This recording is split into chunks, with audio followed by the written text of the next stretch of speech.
talk.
So it's not a traditional procedure agency. Y'all look familiar. I'm just gonna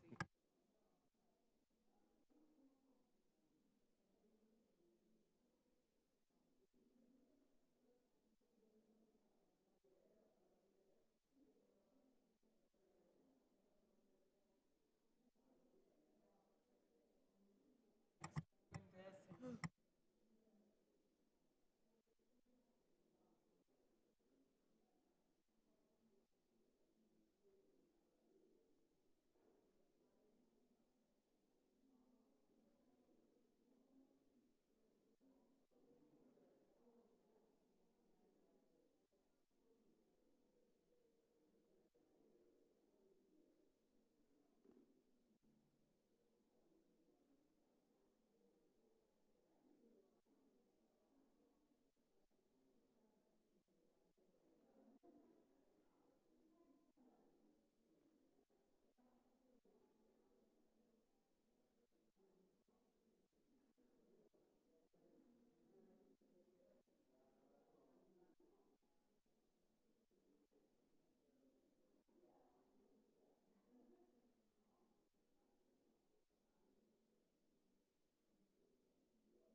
The committee will come to order. Without objection, the chair is authorized to declare a recess of the committee at any time. The full committee hearing is convening to examine the compliance of federal agencies with FOIA. I now recognize myself for 5 minutes to give an opening statement. The committee is holding this hearing on transparency under the Trump administration during Sunshine Week. Sunshine Week is the time each year when we focus on the need for greater transparency in our government. In 1966, Congress enacted the Freedom of Information Act so the American people could better understand the decisions being made by their government. FOIA is also critical to understanding who is influencing those decisions and how those decisions will affect their daily lives. Today, we will hear from Ms. Melanie Putze, the Director of the Office of Information Policy at the Department of Justice. DOJ is responsible for carrying out FOIA implementation across the executive branch. In my opinion, DOJ needs to do a much better job because we're seeing far too much information being delayed and even withheld. Earlier this week, during Sunshine Week kickoff event, Jesse Panuccio, the Principal Deputy Associate Attorney General and Chief FOIA Officer for the DOJ, said this during a speech, and I quote, "Unfortunately, as with everything in life, there are excesses and there are excesses strain the system. Some groups have turned FOIA into a means of generating attorneys' fees or attempting to shut down policymaking, end of quote. This statement is deeply troubling. It sounds like DOJ is framing requests for information as obstructions. The Trump administration should be operating with a presumption of openness, as the law now requires, rather than maligning FOIA requesters who are simply seeking the truth. We also will hear today from Acting Director of the National FOIA Office for Environmental Protection Agency, Tim Epp.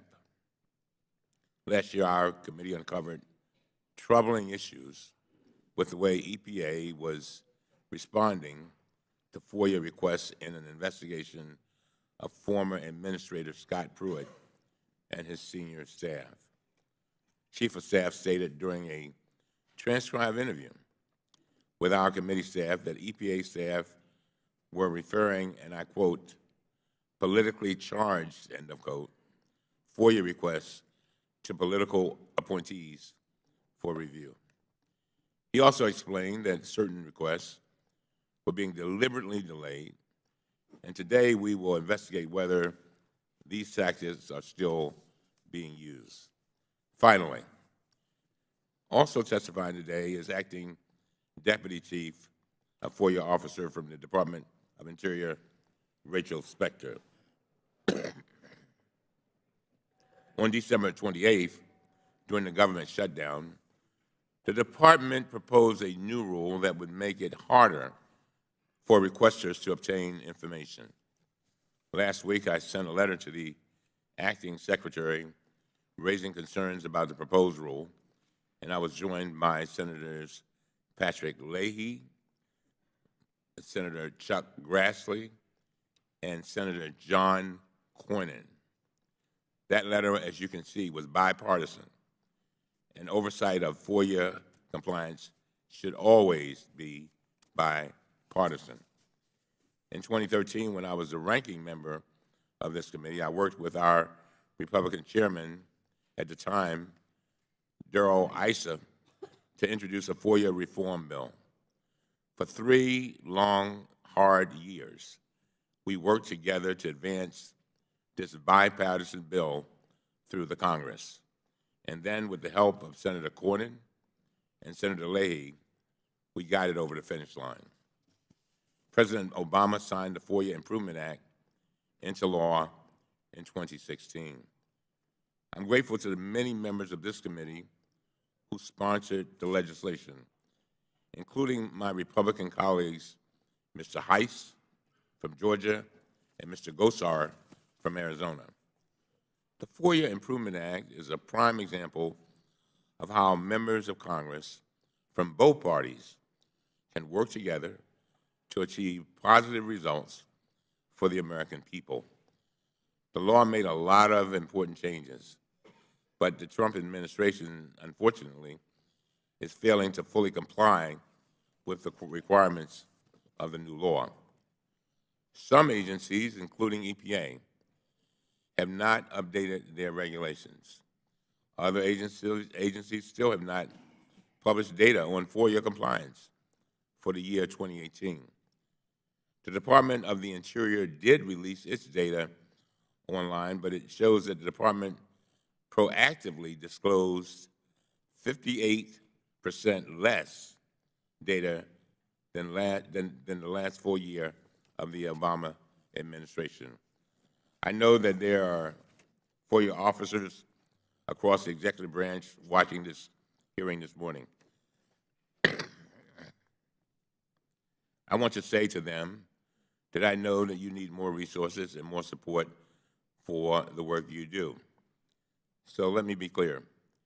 This hearing will not be the end of our work as a committee on these issues.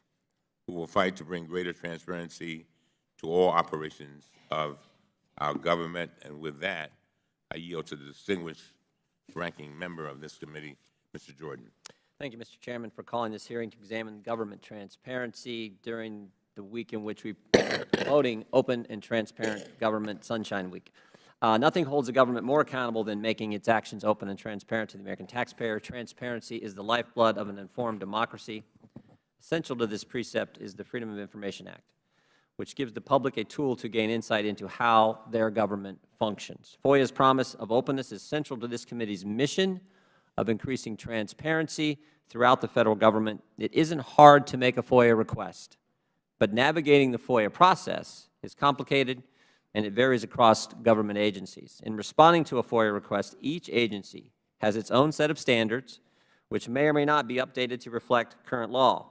The FOIA law requires documents to be released unless those documents fall into the exemptions outlined in the statute. In large part, FOIA's efficacy is limited by the responsiveness of the agency that receives and processes the request. It's our job here in Congress to ensure agencies are following the law when it comes to FOIA. Congress intended for FOIA to increase accountability by giving taxpayers a view into the inner workings of their government.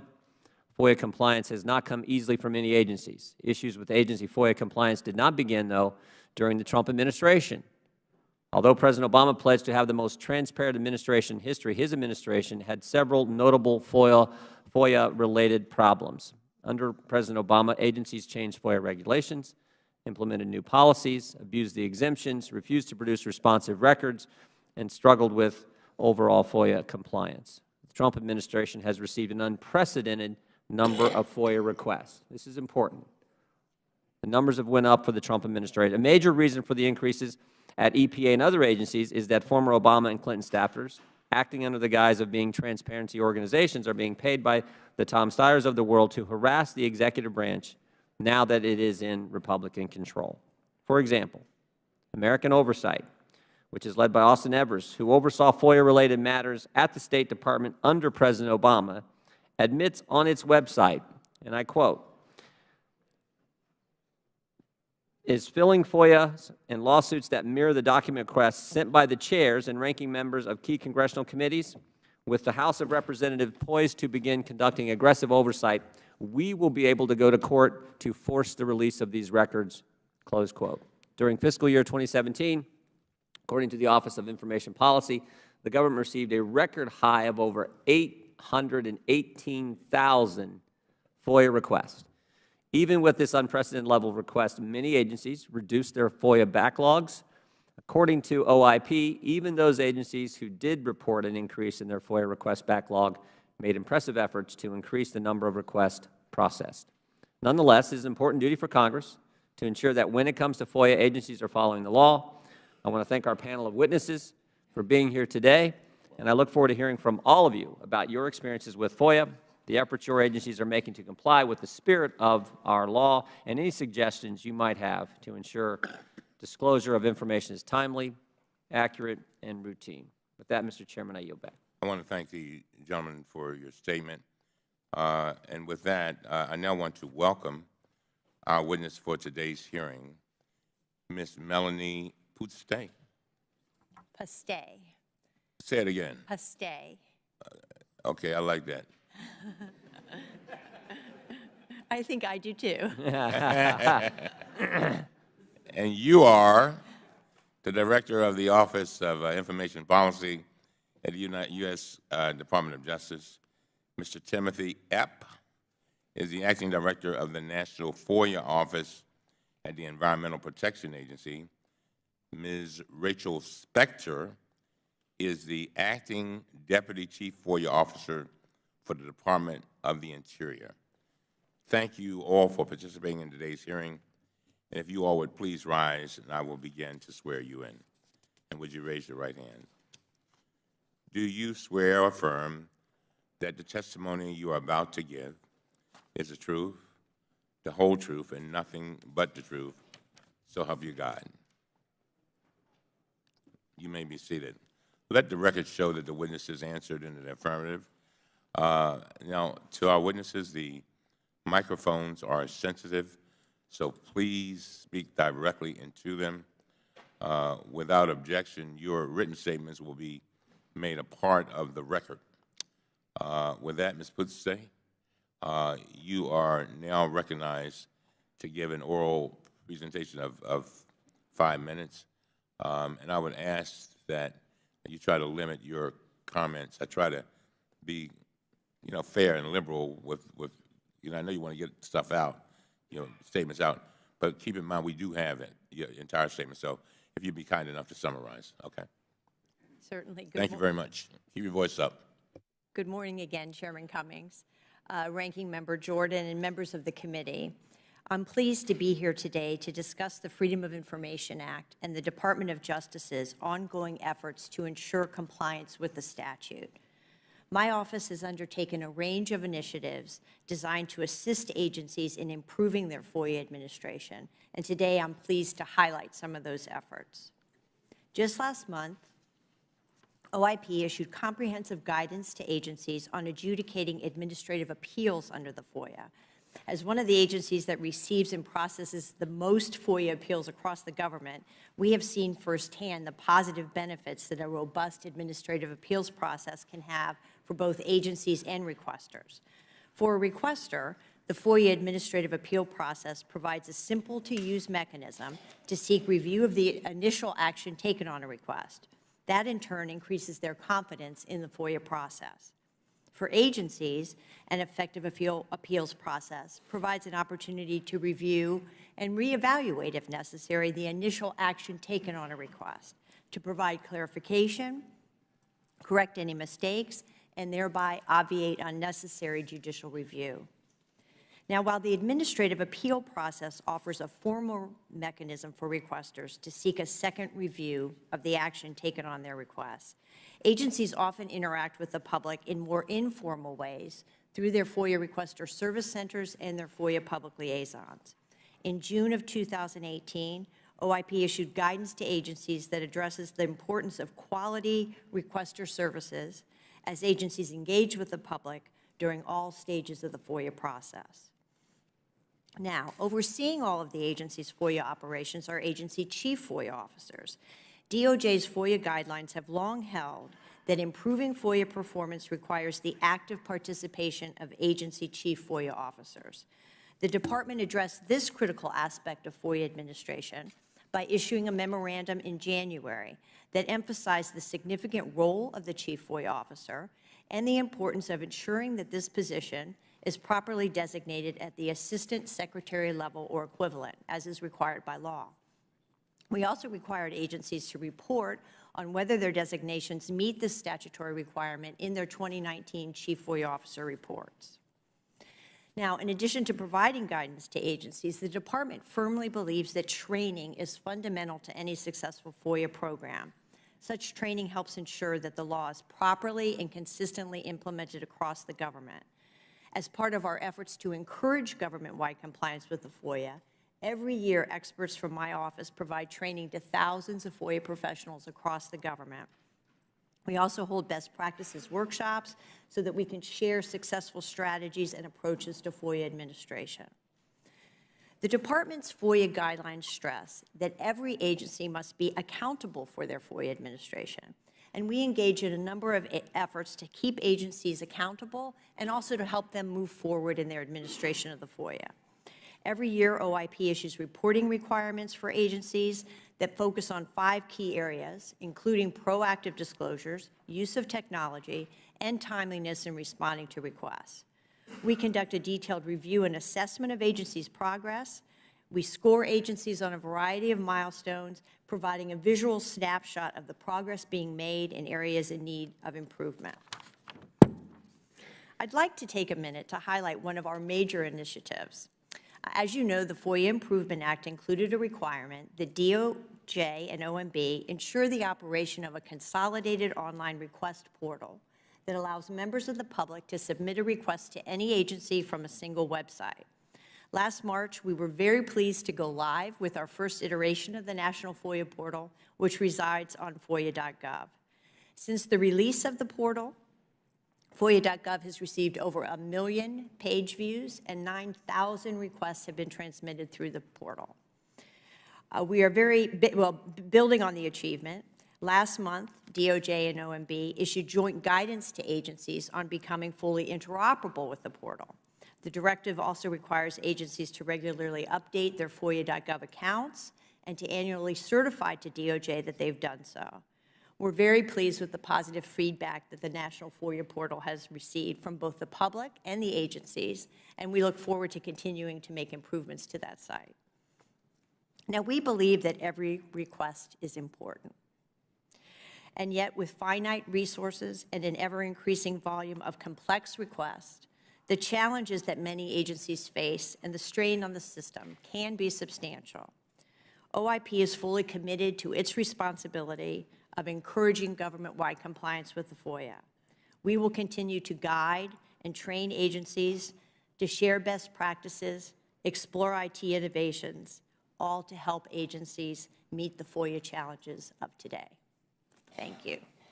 Thank you very, very much. Ms. Spector.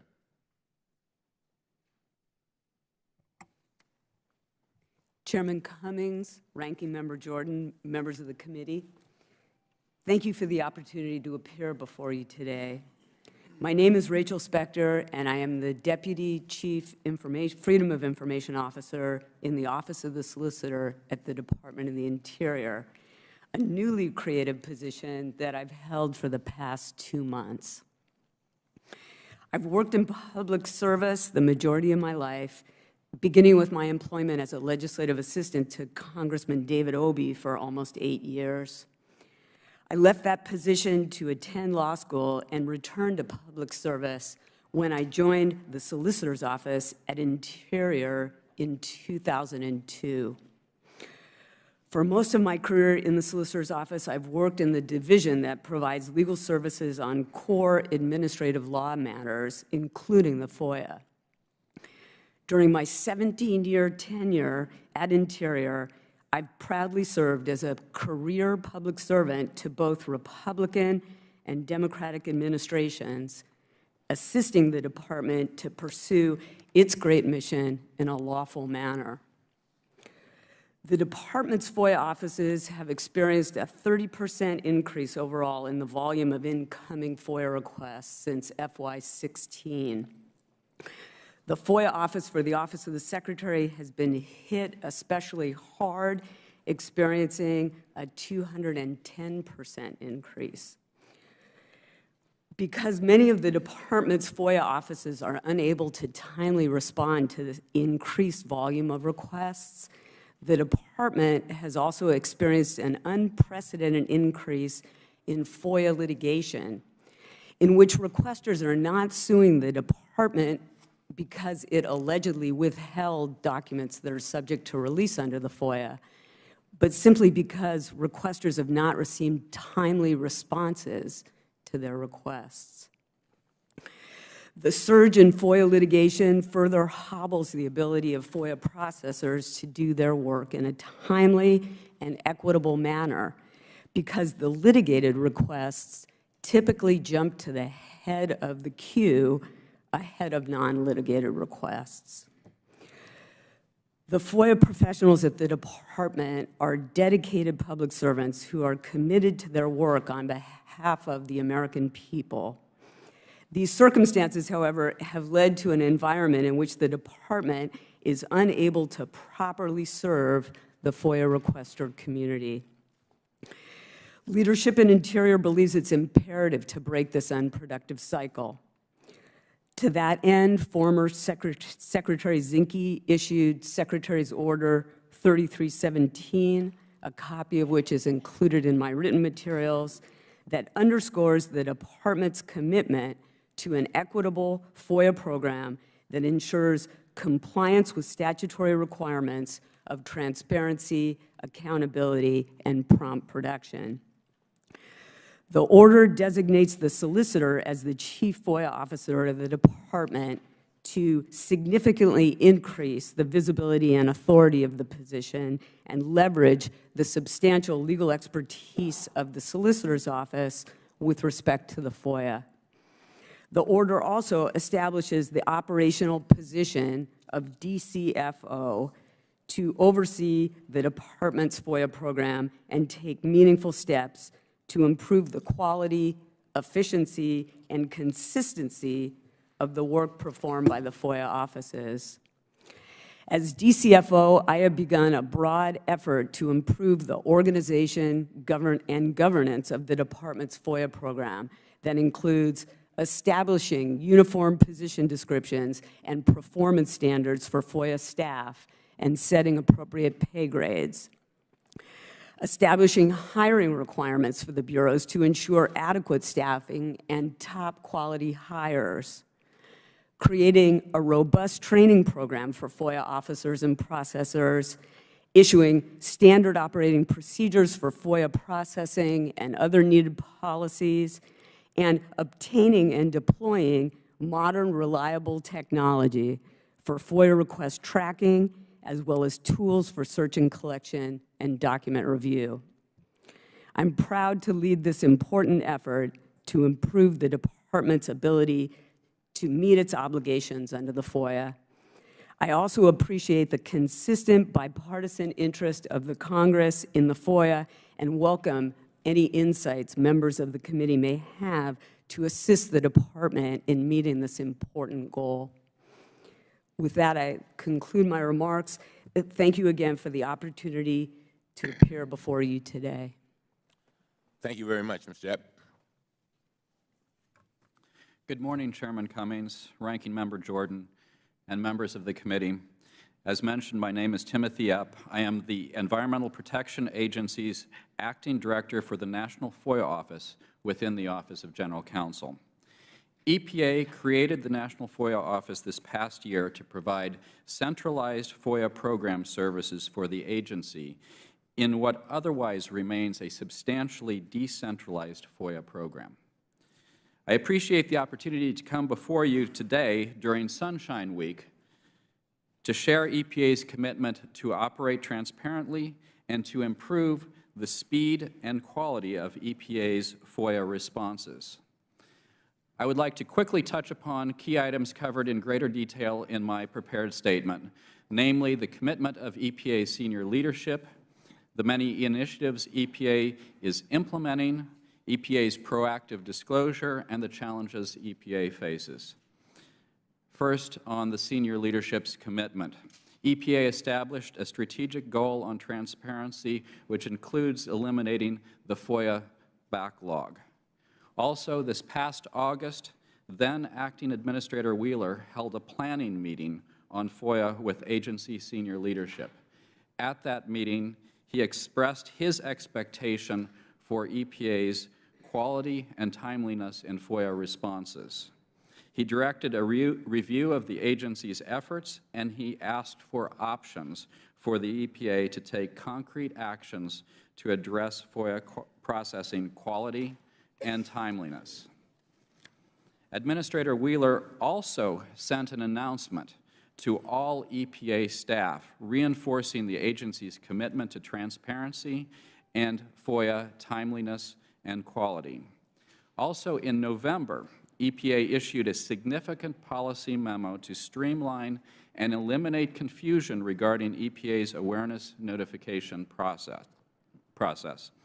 EPA also added FOIA accountability language to all FOIA managers' performance agreements addressing FOIA response quality and timeliness, and for appropriately supervising and training all EPA professionals who administer FOIA responses.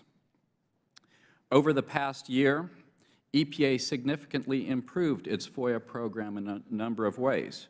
First, EPA delegated the Chief FOIA Officer function to the General Counsel to raise the profile and accountability of the EPA's FOIA implementation.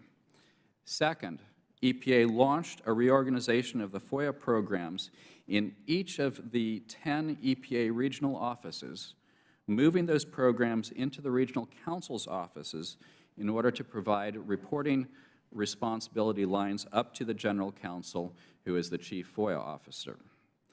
Third, EPA created the National FOIA Office, which I now head. The National FOIA Office was created by a merger of the National FOIA program into the Office of General Counsel and combining it with the previously existing FOIA Expert Assistance Team, which we call the FEAT. The NFO provides centralized programmatic services pertaining to the agency's implementation of the FOIA, including request intake and assignment for headquarters program offices. The FOIA staff also staff the FOIA Requester Service Center and the FOIA Public Liaison. They issue expedited processing and fee waiver determinations, prepare monthly and annual FOIA reports, provide training, and the office is responsible for reviewing and updating the FOIA website, regulations, policies, and procedures. The FOIA Expert Assistance Team provides legal counseling, training, and project management assistance on the most challenging, complex, and high-profile FOIA requests that the agency receives. The FEAT has been in existence since 2013 and has worked on the agency's most significant public health and environmental FOIA projects, including ones that are in the news, such as Gold King Mine, the Flint drinking water crisis, Bristol Bay, as well as the enforcement action on VW. By establishing this office with both of those functions, the agency intends to improve its FOIA responses. I see that I'm running out of time. To describe the other improvements that we've made, I'd be happy to take your questions, and thank you. With that, I'll conclude. Thank you very much. I yield now to Ms. Presley, 5 minutes for questions. Thank you, Mr. Chairman. Ms. Pouste, the FOIA Improvement Act of 2016 encourages proactive, disclosure. That bipartisan law requires agencies to identify records of general interest and to post those records. Is that correct, yes or no? I'm sorry, We'll start over.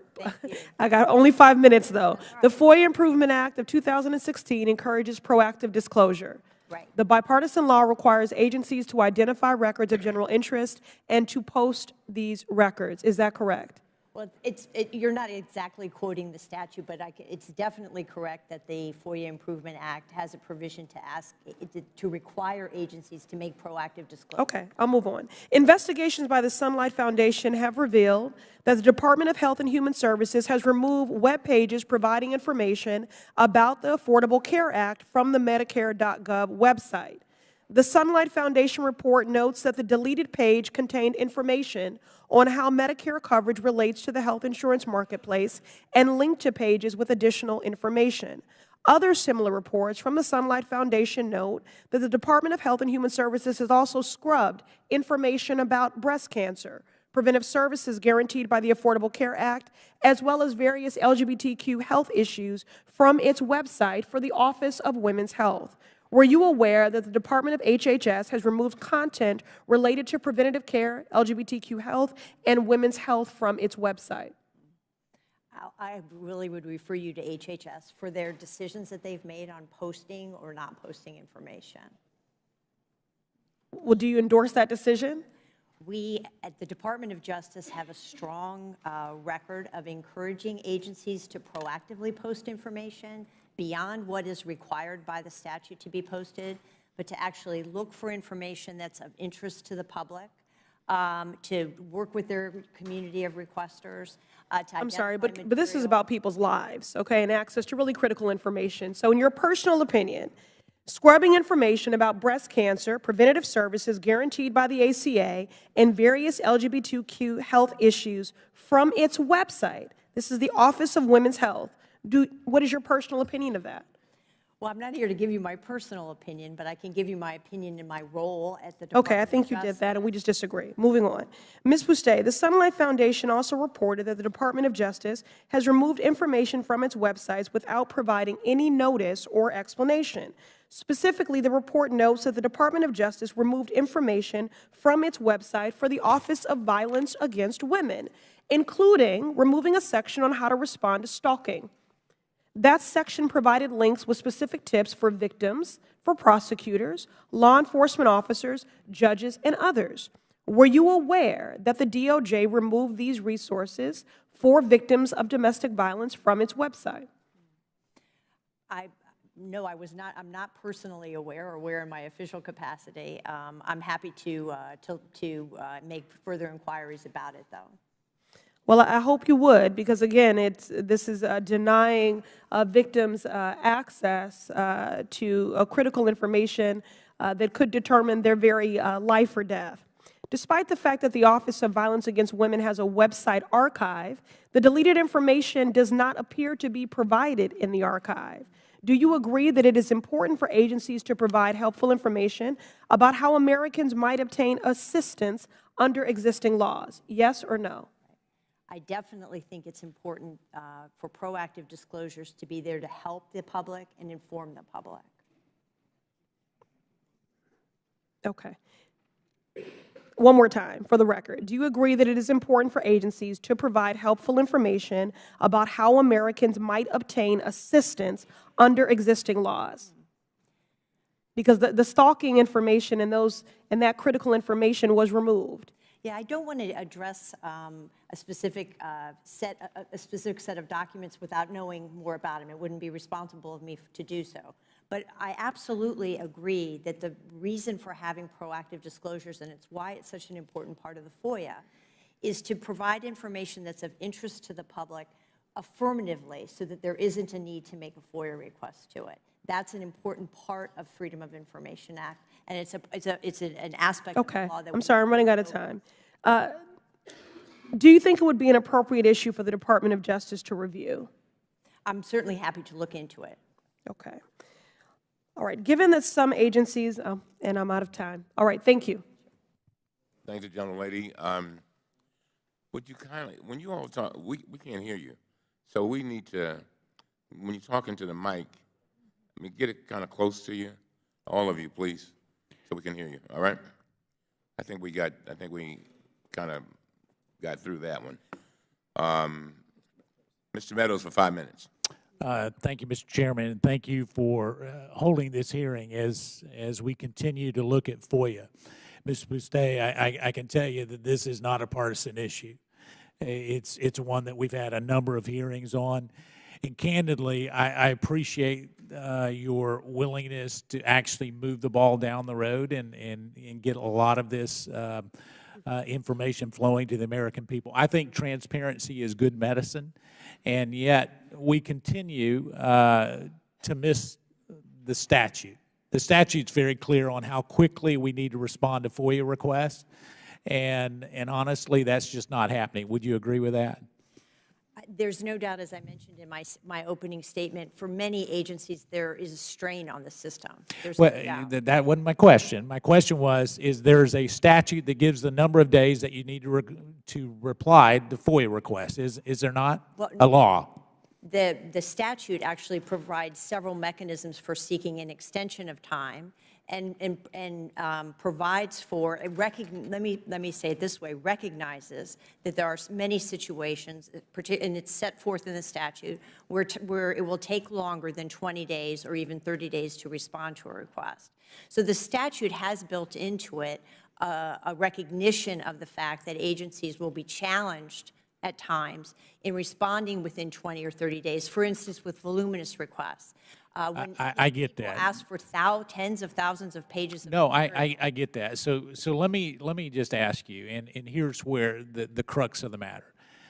Overall, we're not complying with the law as a federal government. And this didn't just happen under President Trump. It happened under the previous administration and the administration before that.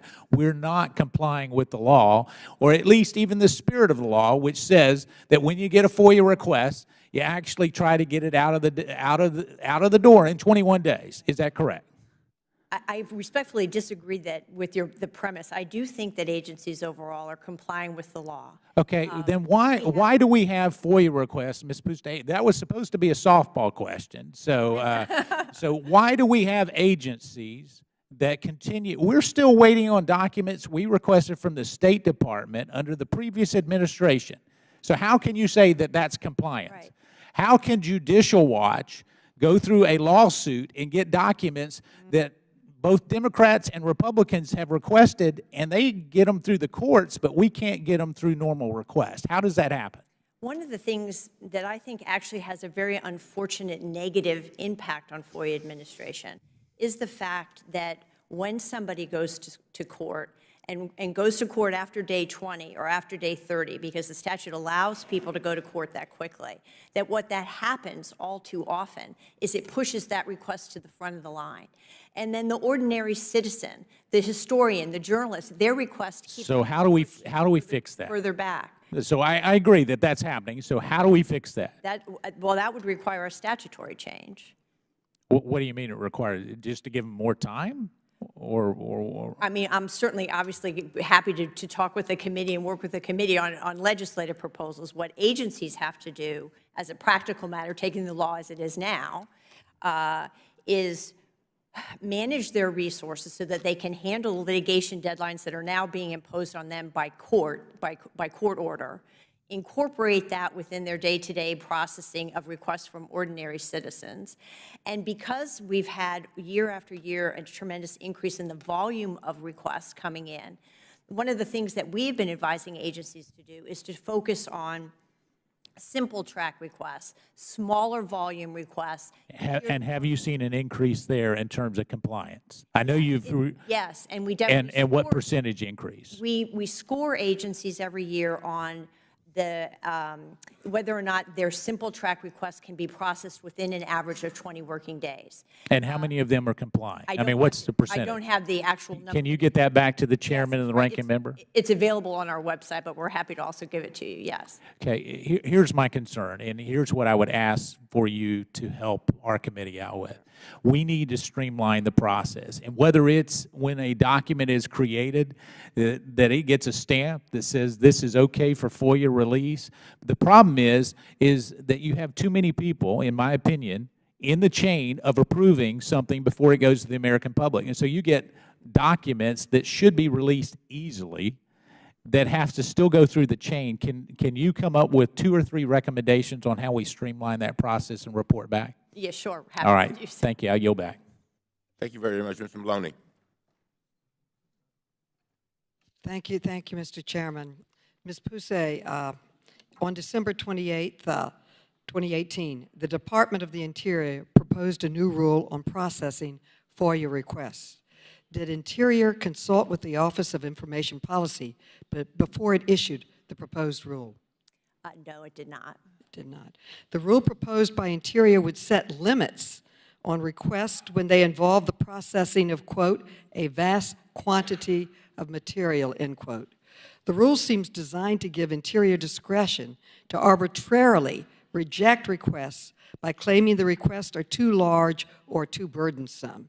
In 1983, the Department of Justice explained in a guideline document, and I quote, "The sheer size of burdensome request of a FOIA in and of itself does not entitle an agency to deny that request on the ground that it does not reasonably describe records," end quote. Is the proposed rule consistent with guidelines issued by the Department of Justice? I'll let my colleague from the Department of Interior discuss their proposed regulation. What I can tell you is that we will be engaging with the Department of Interior to discuss the content. I have limited time, and we'll get that response from them. Sure. And under the rule proposed by Interior, the agency would be able to ignore a request that, quote, requires the Bureau to locate, review, redact, or arrange for inspection of a vast quantity of material, end quote. Is Interior authorized to deny a request based on its sheer size alone without even trying to work out a response with the requester? Ms. Spector, Interior's proposed rule does not define what Interior would view as, quote, a vast quantity of material. And without a clear standard, would you say, Ms. Spector, that the rule could easily be abused to obstruct the public's access to information from Interior? And are there any limits to Interior's ability to deny requests under the proposed rule? Well, I'll start with the last question that you posed, and indeed there are limits. The vast quantity language that you've quoted from our proposed rule is a codification of a 1990 DC Circuit Court opinion. And since 1990, there has been a body of case law that is developed, and we would use that case law as the sideboards to make that determination and not make that determination in an arbitrary and capricious manner. The purpose of placing that, of proposing that change in our regulations was to address the substantial increase in complex discovery-like requests we are receiving for any and all records, or requests to conduct broad keyword searches. And Ms. Poussey, is there any compelling reason why Interior's FOIA office should have more onerous rules for processing requests than any other agency in government? Is there any reason why they should have this discretion? I don't want to comment specifically on Interior's rules because we're going to be working with them. We're going to be working with them. Well, the chairman has commented on it. Chairman Cummings, along with Senator Leahy, and in a bipartisan way with Republican Senators Chuck Grassley and John Cornyn, they sent a letter to Acting Secretary David Bernhardt to express their significant concern over this unfair proposed rule, and I agree completely with their statement and with their letter. The American people have the right to access information from the Department of Interior, and the proposed rule would needlessly encroach on that right.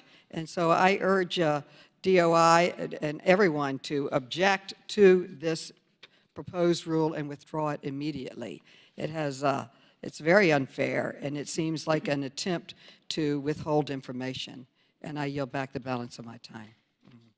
Mr. Heiss for 5 minutes. Thank you, Mr. Chairman. Ms. Postay, I just want to echo what has already been said, is there are many on this committee who have been waiting for documents for a long, long time, particularly some from the Obama administration years. We really would like to get those documents as soon as possible. I want to make sure that that is clearly communicated. I understand the difficulty with the requests going up. I get that, but the task is the task and needs to be handled. Mr. Epp, let me go to you. How many people at the EPA work on FOIA? So our annual report indicates that there are approximately 100 full-time employees who work on FOIA and approximately another 100 full-time FTEs. So those are partial time. All right. So does every office within the EPA have a FOIA office, every department? Every of the major program divisions has a FOIA program. Okay. Is it adequate enough to respond to the request? Well, we have been responding to requests at approximately 60% of the requests we respond to within the 20-day time period. But we also, at the end of fiscal year 2018, had a substantial backlog. Okay. And do you have plans to deal with that backlog? We have a lot of plans to deal with that backlog. As I was listing in my prepared remarks and in my opening statement, we have started a reorganization of the FOIA program. We have created a centralized national FOIA office. We are looking at ways of centralizing other aspects of the program, and yes, we have. When will those ideas be implemented? We have already started implementing those activities. So the reorganization of the regional council's offices are going to waterfall forward starting in this month. What kind of requests are coming in? Is it changing? And in other words, are we having more requests from reporters, from members of the public, from advocacy groups? Are we seeing a change in the request? So We've seen a change in terms of, in 2017 and 2018, we had approximately 1,000 more requests each year than we had in the prior year. We've also seen that those requests have been concentrated more in the Office of the Administrator. One year it was 368% more than year 2016, and the other year it was 415% more than that base year of 2016. We have the data to look at particular requesters. I have not broken that out. I haven't done an analysis of that. Are you able to? We would be able to. Would you get that back to us? We can work with, just for curiosity.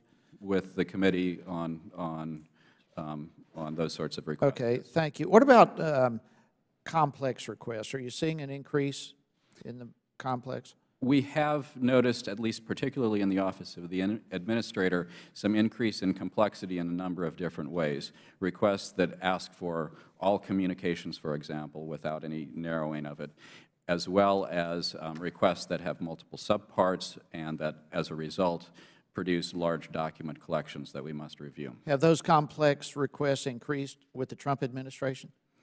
We have noticed that increase over time, in particular in the last couple of years. Okay. Can you give me some examples of the numbers of responsive records in a complex, like what are we talking about? So we have one particular request right now that we've been in the process of assembling and collecting the documents for it. We have not completed that collection, but right now the workspace in the Relativity Document Review software has over 139,000 documents in it. And of course, that's not pages, that's documents. Each document will have multiple pages. So we're talking a very substantial amount of material to review for that particular. Okay, so a quick comparison. I'm running out of time here. How long does it take on an average just to do a simple FOIA versus a complex request? So our simple FOIA requests, as I mentioned, we've approximately 60% of our requests we respond to within the 20-day time period. Our other requests, like I mentioned, we have a significant backlog, and some of those are months and or years. Okay, thank you very much. I yield back, Mr. Chairman. Mr. Lynch. Thank you, Mr. Chairman, and Ranking Member for holding this hearing. I do want to say thank you to the distinguished panel for helping the committee with its work.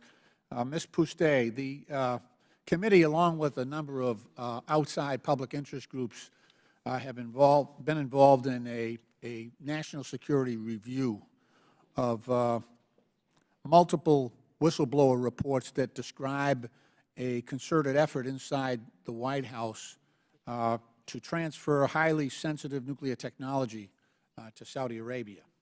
This sudden and behind-the-scenes scramble to transfer sensitive technology to a foreign nation without informing Congress, without engaging in dialogue with us, without congressional review, would constitute a dangerous and blatant violation of the Atomic Energy Act.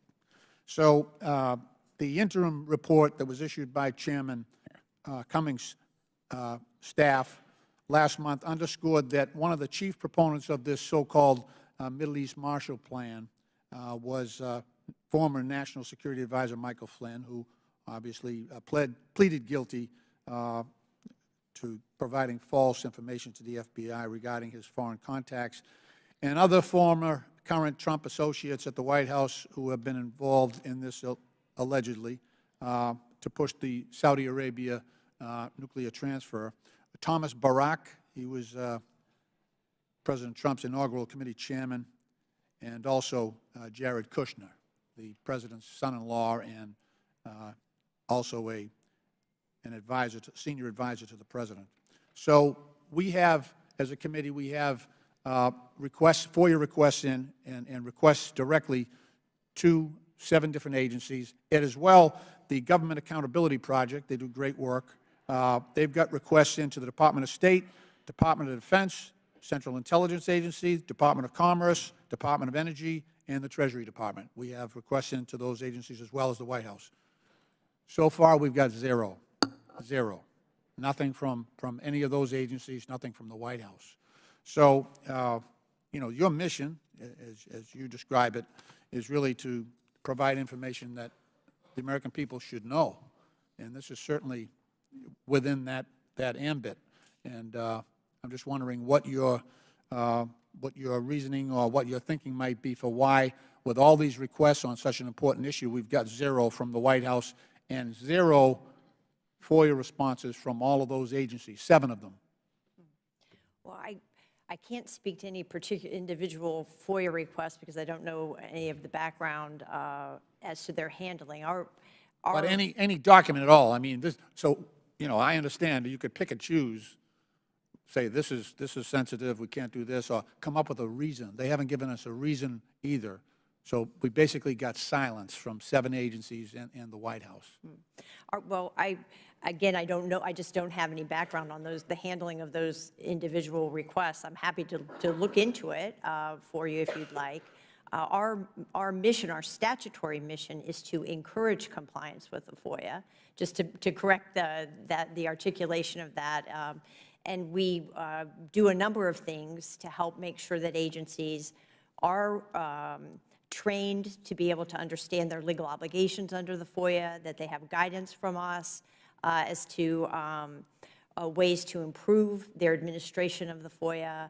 We share best practices. We encourage use of technology. All of those things are part of how we carry out our statutory responsibility. I understand.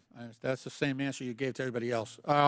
So last month, the nonpartisan government watchdog organization Citizens for Responsibility and Ethics in Washington actually filed suit on behalf of the Government Accountability Project to seek those documents, to get the answers to their FOIA requests. According to the complaint, all those federal agencies involved have now gone silent, failing to engage in any further communication. So this isn't simply an unwillingness to give us the documents. It's an unwillingness to respond. Is that consistent with your understanding of how they should be conducting their? I can't speak, obviously, to the particular request and the responses or that you've gotten, or that the requester got from those particular agencies. What I can tell you is that, of course, our guidance to agencies is to acknowledge requests. Every requester is entitled under the statute to have a tracking number for their request. Could you encourage them to respond? Could you encourage them to respond? I certainly. That would be great. I certainly can. That would help. I Okay. certainly can. Thank you. I yield back. I certainly can. Mr. Comer, 5 minutes. Thank you, Mr. Chairman. I wanted to focus my questioning on the Department of Interior. So, Ms. Spector, how many individuals specifically work on FOIA at the Department of Interior? I don't have that information at this time. Part of my mission as in the newly created departmental FOIA office is to get my arms around that information and to understand whether our FOIA officers are adequately staffed. Does each bureau at the Department of Interior have its own FOIA office? Well, interesting that you asked that question. The Secretary's order that I referred to in my opening statement requires all of the bureaus to have a FOIA officer. So my understanding and belief is that FOIA processing occurs at all of our component bureaus, and we are looking to elevate the position of the people that do that work. Have you determined whether you're adequately staffed to handle the FOIA requests that are coming in at the DOI? I can say, quite frankly, we are not adequately positioned to do that work at this time. And staff is only one component of what I believe we need to do to improve our FOIA program. We also need to make improvements in our technology, and as well as improving our standard operating procedures and policies. Roughly how many FOIA requests did you get in 2018? Do you know? At the Department of Interior? You know, I'm embarrassed to say I don't know the answer to that question. I'm sure my staff has it on their fingertips and will happily provide that. So you wouldn't know how the number of FOIA requests in 2017 and 2018 under the Trump administration would compare to the number of FOIA requests that you received during the Obama administration? I would be able to answer that question, sir, that since FY16, the department overall has experienced a 30% increase in incoming FOIA requests. And similar to what my colleague from EPA attested to, the Office of the Secretary FOIA Office has been particularly hard hit with a 210% increase during that period. Do you know where these increases are coming from? Which particular groups? Are they advocacy groups? Are they private citizens, media? Do you have any idea? I could speculate on that point, but I would underscore that the department's not concerned with who the FOIA requests are coming from. I mean, we endeavor to respond in a timely, comprehensive manner to all requesters, regardless of their identity. Do you prioritize the FOIA requests when they come in? For example, if it's a major news network, is that pushed ahead of the stack or behind the stack as compared if it's a FOIA request from a citizen in Montana? Well, as a general matter, we process FOIA requests on a first-in, first-out basis, and there are certain provisions in the FOIA that provide for expedited processing, also provide for a fee waiver for requesters who qualify as representatives of the news media, and we apply the provisions of the FOIA accordingly. On average, how long does it take when you get a FOIA request to be able to review and respond to the request?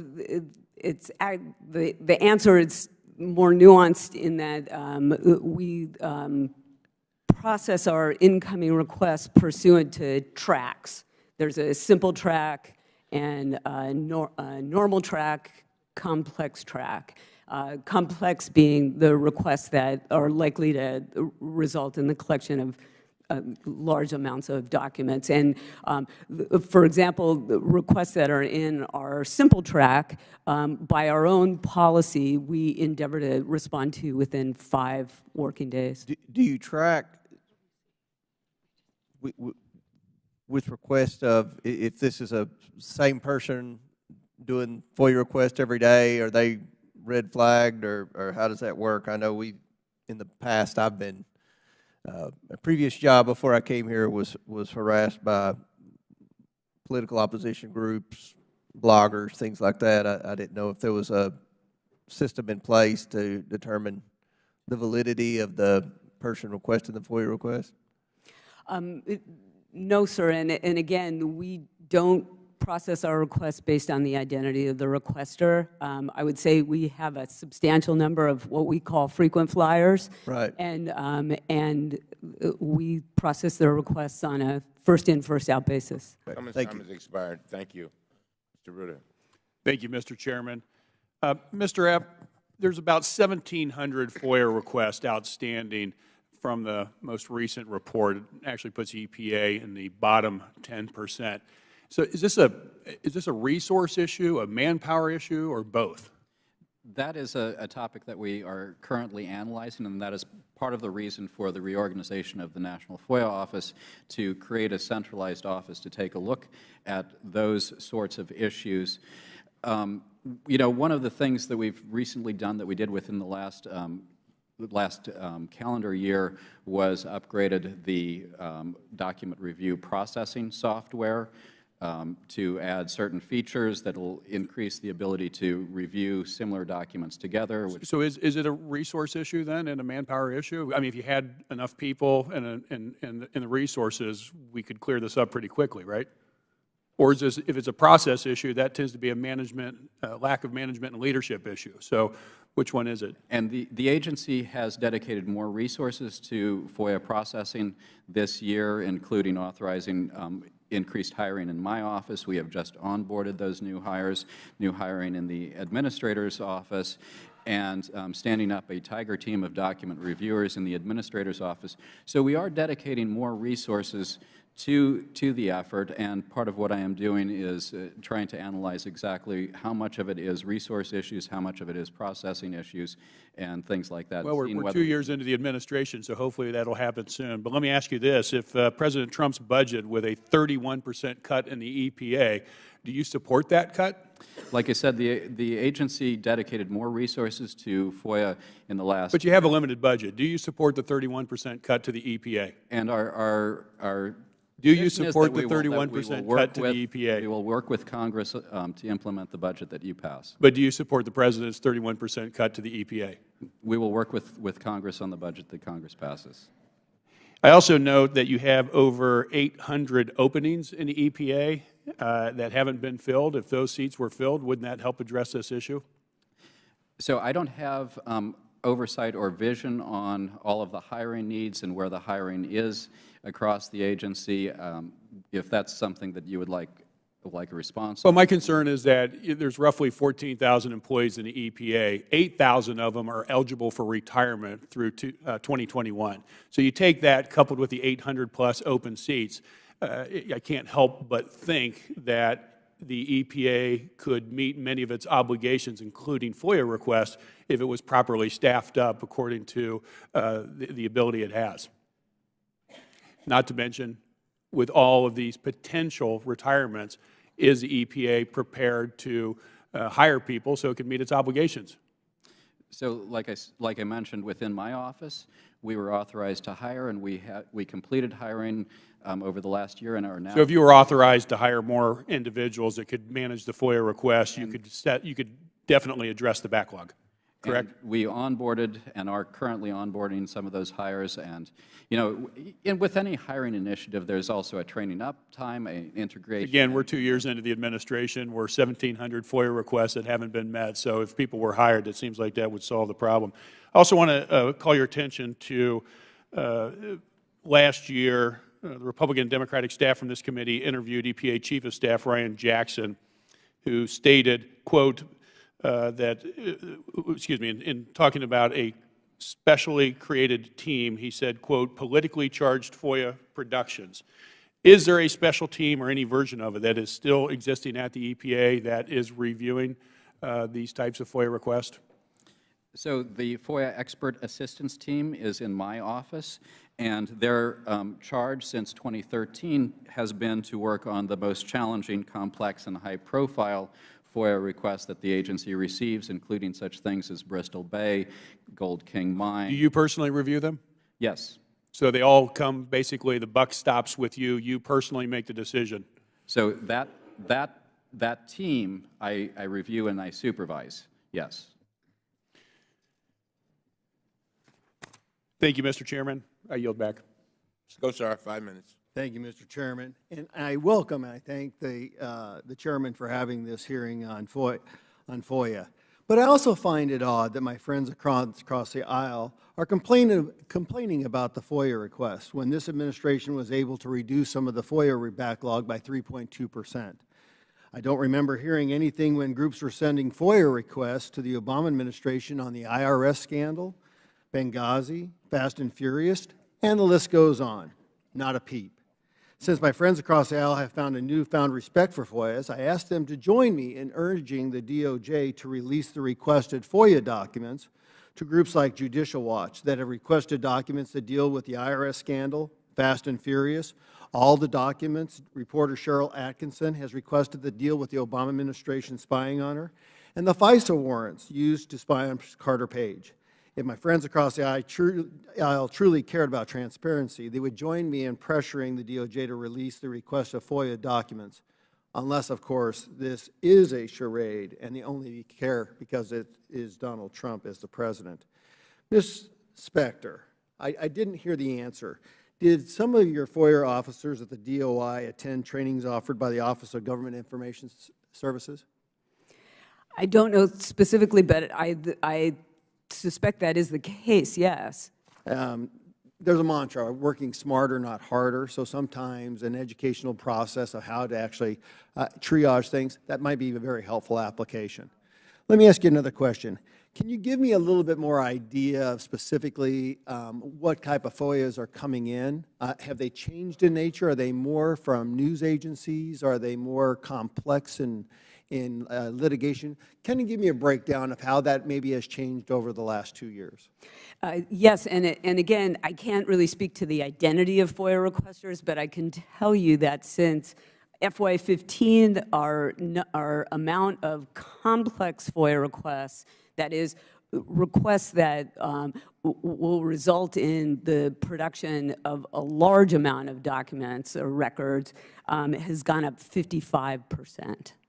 So even with a very enabled workforce, that kind of change for complexity makes it very hard to comply, would it not? It's part of the challenge that we face. It's a large part of the challenge that we face at Interior. Another related challenge is that because we are not able to provide timely responses to a large number of FOIA requesters, we have engendered a substantial increase in what we call FOIA non-response litigation, where the requester is suing not based on an alleged illegal withholding, but simply because we haven't responded in a timely manner. And that it produces a snowball effect on our situation, because those cases are essentially glorified FOIA processing under the auspices of the court. And we are under increased pressure to move those requests to the front of the line, which further impacts the rest of the FOIA requesters. So is there some way, you know, when we're on a battlefield, we have a triage type system. Is there a way to look at these documents as they're coming in that could actually facilitate a better triage allocation, where, you know, you may maybe having somebody monitoring the atmosphere at the time of discovery that maybe puts kind of an emphasis or a highlight on an issue, that maybe somebody's reviewing these at the front end that may speed up that system? Is there some type of triage system that could work along those lines? Yes, and that's certainly part of the comprehensive effort that we're endeavoring to employ at the department, that we're using in a more expansive way technology to process these large requests. That technology also enables us to leverage requests that are for the same or similar types of documents. And we are trying to focus more in our processes and protocols on meeting our commitment under the FOIA. Yeah, and Mr. Epp, real quickly, I'm glad that you made the comment about the budget, because the budget is our deal. Allocation funds is Congress's deal. So we ought to be the ones stepping up and doing that process forwardly. Thank you, Mr. Chairman. Ms. Cortez. Thank you, Mr. Chair. Ms. Puste, as Director of Information Policy, you review the various reports that agencies prepare as part of their FOIA responsibilities, correct? Right. Do you agree that it's important for us to have, for all of us, to have current information on the agency compliance with FOIA? Of course. Keep your voice up, but put the mic right. Sure. Sorry. And, you know, I think, you know, that's why we agree. That's why Congress added these requirements that agencies report data by certain deadlines each year. In fact, the law requires agencies to provide the annual report on FOIA to DOJ by February 1st. Today is now March 13th. It's 6 weeks past the reporting deadline. My question to you is, how many agencies have provided their reports to the DOJ by February 1st? Oh, this year's is quite the anomaly in terms of reporting, and it's a very obvious reason. We had a government shutdown that lasted more than 35 days. All of OIP was furloughed for 35 days. So we have an extensive process where we clear the annual FOIA reports from agencies and work with them to get the reports before they're posted. So there's necessarily a delay this year, but I'm happy to tell you We have we're over 90 reports have already been cleared for So posting. 90 reports have been cleared. Great. And it's completely understandable that the shutdown would delay that. That's why we try to avoid shutdown. Do you know how many outstanding reports have missed that deadline? Oh, sure. We've been working with all the agencies to catch up on their work and their reporting to us, and we fully expect to have all the reports posted actually fairly soon. Okay, great. So has the DOJ made every annual report it's received so far from an agency available on its website?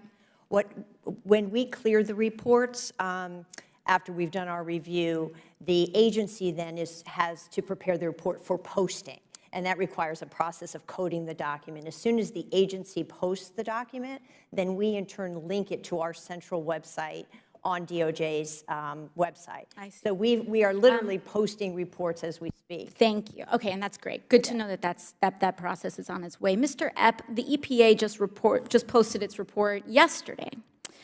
When did you provide that report to the DOJ? So I don't recall when we provided the first draft of the report to DOJ. Okay.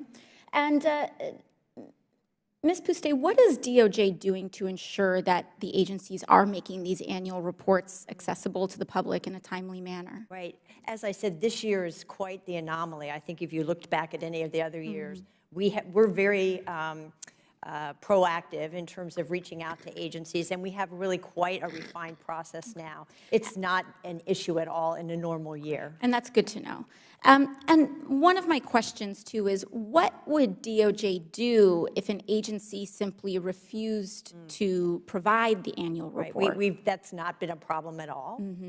Agencies work with us very well, and they're fully aware of their obligation to get their annual report into us. Are there any consequences in case that does happen? So it's a hypothetical that really I'm not worried about, because we have no issue with getting the reports from the agencies. We work with them, and then we get them posted every year. All right, great. Thank you very much. I yield my time.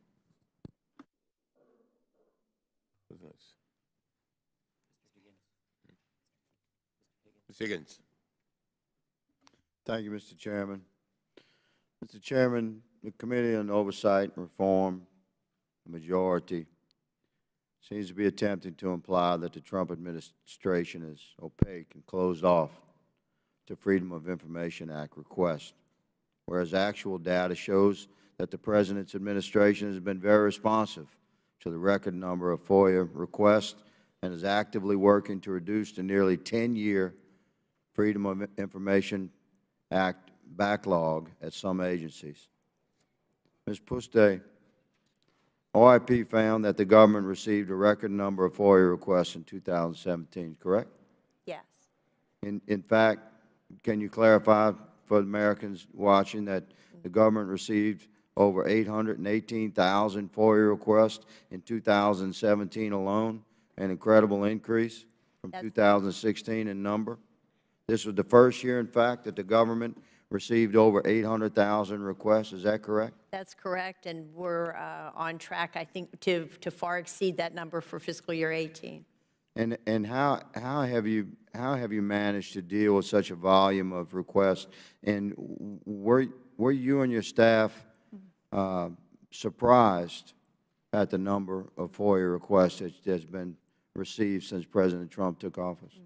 Well, there's been the increase in incoming FOIA requests has actually been taking place over quite some time, a much longer time than 2 years. The backlog was 10 years. I don't mean to interrupt you, but just to clarify for those watching, the backlog, they had about a 10-year backlog?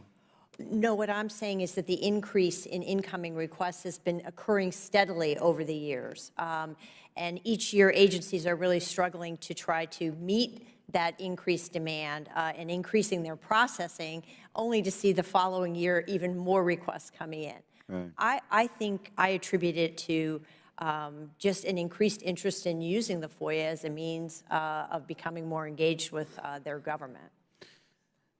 And thank you for that clarification. And despite the number of requests that have been received since 2017, since the President took office, Am I also correct in saying that the government has processed more FOIA requests than they received, and that the number of backlogged requests has actually decreased? The numbers you're referring to are from fiscal year 17, which is where we have our last government-wide numbers. And yes, in fiscal year 17, the government overall reduced the backlog, which was a nice accomplishment, and increased its processing. As I mentioned, agencies are doing a lot to increase their processing to keep up with the demand of the public for information from the government. So you feel confident confirming to America today, Madam, that agencies are making an effort, a good faith and determined effort to process FOIA requests and reduce backlogs? Agencies are definitely making a good faith effort to process the overwhelming number of requests that are coming in every day. Thank you, Madam. And Ms. Specter, Mr. Epp, thank you for your service to your country and appearing before the committee today. Mr. Chairman, since January 2017, there's been quite an orchestrated effort to obstruct and resist our duly elected President's administration. An incredibly active movement nationwide, and Americans that I've spoken to look at the number of FOIA requests as perhaps a legitimate tool that should be available in a representative republic of sovereign states that has perhaps been weaponized against our current executive. And I yield my remaining 50 seconds to the ranking member. Ms. Plaskett. Thank you, Mr. Chairman, and thank you for holding this hearing. Ms. Puste, the Office of Legal Counsel is responsible for providing legal advice to the executive branch. Is that correct? Yes. Otherwise known as OLC. And there's usually, and that advice is usually given through memorandum, is it not? I don't know if I want to characterize whether it's usually given through memorandum. But there are memorandums that are done. Yes. And those memorandums really outline what the Office of Legal Counsel's opinion are with regard to specific issues that the executive branch may be requesting. They provide legal advice. Yes, exactly. DOJ, the Department of Justice, generally considers OLC members to be binding on those agencies. Is that correct? No, I don't think that's correct. OLC provides legal advice to agencies, who in turn then incorporate that advice into their decision-making. Okay, so they don't have, it doesn't bind an agency to the advice. It's legal advice to an agency. Got you. And with that, there does, however, seem to be a secrecy with regard to OLC memos, which have been long subject of controversy in terms of them being available to the public. Would you say that that's correct? No, I understand that the public is very interested in OLC memorandum, and OLC understands that public interest as well. And they have an established publication review process where they review their memorandum and post those that they can on their website. So how many memorandum per year would you say that they produce? I don't know per year, but I know at this on average. Well, they have over 1,000 published OLC opinions on their website. Well, that's going back 20 years, 30 years or so. It's quite a nice. But what would you say per year is the average of opinions that they write? I'm sorry, I just don't have it. Would you be surprised to understand that there are over 200 OLC opinions which have not been released? No, it doesn't surprise me because, as I said, OLC opinions are legal advice to an agency, and so they are protectable under the FOIA, under the attorney. So if the advice is taken and the administration acts on that advice, how about, say, releasing an opinion from 2003, going back 15 years, which has not, which has already been acted? Would that chill or inhibit discussion taking place in the government by not releasing that information at this time?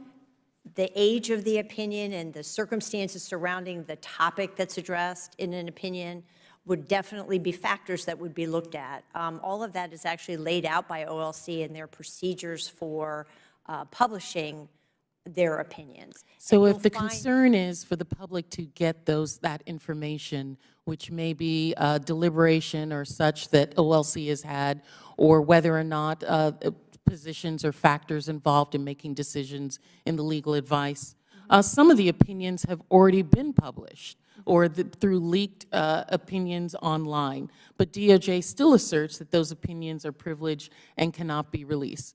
What would inhibit the DOJ from releasing opinions which are already out there so that the public can be sure that the opinions which have been leaked are not in fact or are in fact the opinion of DOJ? Well, I mean, we have very strong protection for information that is covered by a discovery privilege like the attorney-client privilege. Courts have recognized that that applies after the advice has been given, and it would certainly apply. Even after it's been acted upon or has been changed and the administration is no longer using that opinion, what would be the reason for withholding it at that point?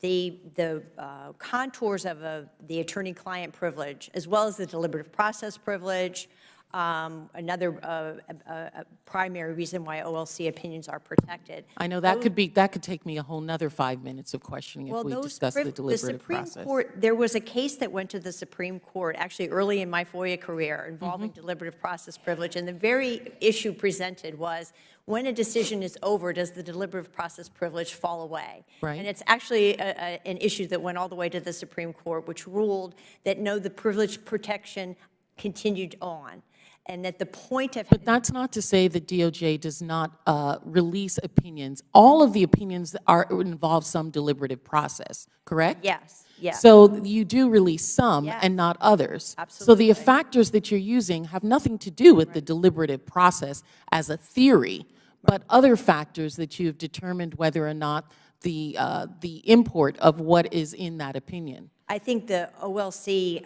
lays out in the guidance on their website the factors that they look at to make releases of opinions. And obviously, a big part of that is the public interest in the topic. Okay. I yield back, sorry. Thank you. Mr. Jordan. Thank you, Mr. Chairman. Ms. Puste, how many, I'll go back to where Mr. Higgins was, how many FOIA requests government-wide were there in 2017? Over 800,000. Over 800,000. And is that more than the request in 2016? Yes. How much more? Yeah. Well, we have a chart in our we have a summary that we create every year of annual FOIA reports, and we have all the numbers there. I think if you look at the chart, you see a nice steady incline of incoming FOIA requests, really starting since 2009. And I'm looking at that chart right now. Okay. Looks to me that in 2016 there were 788,000, and in 2017 818,000. 40,000 more FOIA requests government-wide in 2017. That sounds right. All right. So more requests, trending up, been trending up, but obviously 40,000 more just in the first year of the new administration. And what about the backlog? What happened with the backlog of requests that were there? Did that? Well, in fiscal year 17, the backlog did go down by, I think, 3%. That was primarily due to the efforts of DHS in reducing its backlog. The backlog government-wide is really attributable to a few of the really big agencies that get incredibly large volumes of requests. DHS and Justice? DHS, Justice, State, NARA. Okay. Again, we have that in our summary. But overall? But overall, there was a reduction. Overall, 40,000 more requests in 2017, and a reduction in the backlogs that had been present in overall backlog. Overall, yes. So it's an improvement. That's right. Now, it's not to say every agency is doing wonderful. There may be some improvement in some of the specific agencies, but overall, that's pretty good for government. Well, I think especially with backlogs, there were 85 agencies that had a backlog of 100 or less. So when you think across the government, the issue of backlogs it's a quite different picture, and I think a very positive picture for many agencies. Of that 40,000, which agencies had the biggest increase? Was the ones you said before, was it State, Justice, and DHS? Yes. That's where the biggest increase happens. Okay. And were those the same agencies that have the largest backlog or not? Yes, usually there's Understandable. an exact and understandable Okay. correlation, absolutely. Okay.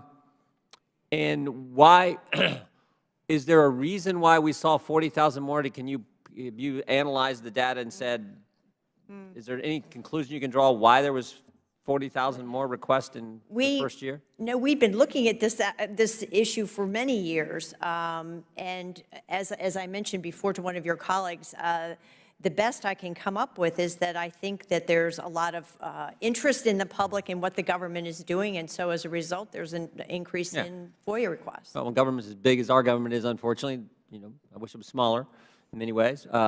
You got big government, there's going to be people who are interested in looking at and asking for information. How's 2018 look? When are we going to get those numbers? We'll get those numbers shortly. As I was discussing, we're in the process of finalizing the intake of the annual FOIA reports, and then we'll be able to. Can you give me a preliminary assessment? My prediction is that there definitely is going to be yet another increase in incoming. That's what I figured. Incoming requests. I'm hopeful that we'll have an increase in processing because, of course, the challenge for agencies is to try their best to keep up. Yep. And then I'm predicting that the backlog, though, might increase as well as a result of the increase in income. Do you think the increase in 2018 is going to be more than the 40,000 we saw in 2017? I'm not sure yet. When will we get those again? Soon, relatively soon. As I said, we have over 90 agencies where we have the numbers cleared. So within the next month or so, we'll have our figures, and then we will post them like we normally do with a summary. If the backlog number, you said the backlog may not be an improvement like it was in 2017. It may trend the other way. Yes. Is it a small increase, or what's your? Yeah, I'm predicting probably a larger increase, and again, this is just a prediction because we don't have the numbers yet. So once we have the summary and have the numbers, obviously we're going to post them on our website like we always do. I forgot I was going to yield to my friend. That's right. I'll yield what remaining time I have to our friend. Sure. I think the gentleman, one question, Ms. Boustay. Yes. Do you have, you said you keep track of how people respond. Do you have the agency by agency, the budget that they spent on FOIA, and the number of pages that they actually get out the door so that we can tell how efficient an agency is? Good point. Right. Good point. We don't keep track of number of pages, but we do keep track. Every agency reports in their annual FOIA report their costs and their personnel that are used every single year for FOIA. So that's in every agency's annual FOIA report. You can look back many, many years, and we've summarized that in our summary as well. All right, thank you very much, Gentleman Simmons. All right, I'll ask a few questions. Ms. Spector, significant concerns have been raised about the lack of transparency in meetings held by Acting Secretary David Bernhardt. On February 28, 2019, Mr. Bernhardt sent a letter to Natural Resources Committee Chairman Raul Jahalva, and this is what he said, and I quote, "I have inquired with the Department of Interior's Office of the Solicitor and have been advised that I have no legal obligation to personally maintain a calendar. Further, no agency guidance exists recommending that I create or retain one. I have not personally maintained a calendar for years, and I have no intention of suddenly doing so now." Did you hear me? End of quote. Is this true? Does the Acting Secretary Bernhardt not keep a calendar of his meetings and activities? I was not involved in providing legal advice around this issue, but I am aware that the Acting Secretary Bernhardt's calendars, there are calendars that we proactively post on our website, just as we did with Secretary Zinke's calendars, because the public is interested in that information, and we've received more than 3 FOIA requests for that material. So we proactively post it on the website. Well, Acting Secretary Bernhardt also wrote, and I quote, "Numerous people create calendar entries on what can be labeled my calendar to maintain a schedule for the organization of daily appointments, both personal and official." End of quote. How are appointments added to the Secretary's schedule? Do you know? I am speculating. I think it's probably pretty accurate. I assume that his administrative assistant and other support staff provide that function for him. So who at the department has the ability to add appointments to the schedule of the acting secretary? Do you know? I'm sorry, there was movement in the back, and I didn't clearly hear what you said. Who at the department has the ability to add appointments to the schedule to the acting secretary?